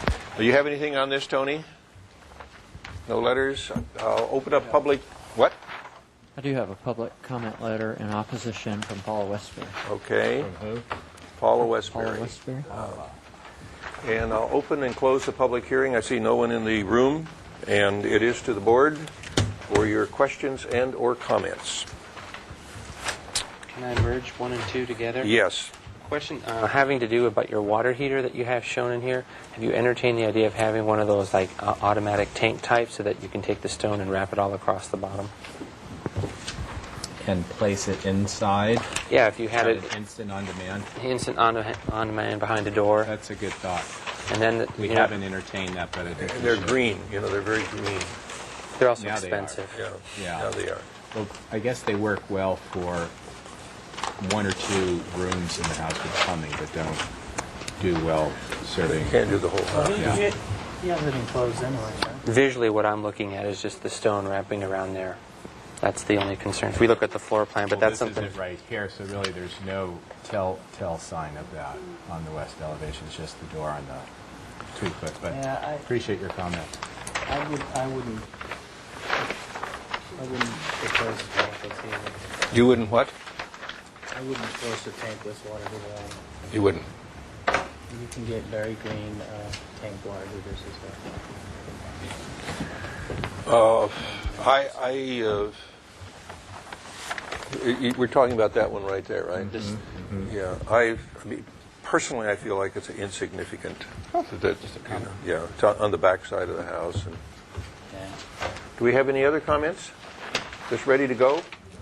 This has to go to the Planning Commission for a coastal development permit, and it has to have an environmental assessment. Well, we could make a motion to give this a continuance to the Planning Commission. Can we say it should return back to consent? Consent, and return back to the consent calendar for preliminary and final color board details, etc., all of that stuff. Typical. Is there such a motion? I'll make that motion. Okay, is there a second? Second. Any further discussion? All in favor say aye. Opposed? So ordered. So what happened to water heaters with solar backup for being green? Is that no longer, you aren't seeing that anymore? Green. They're green.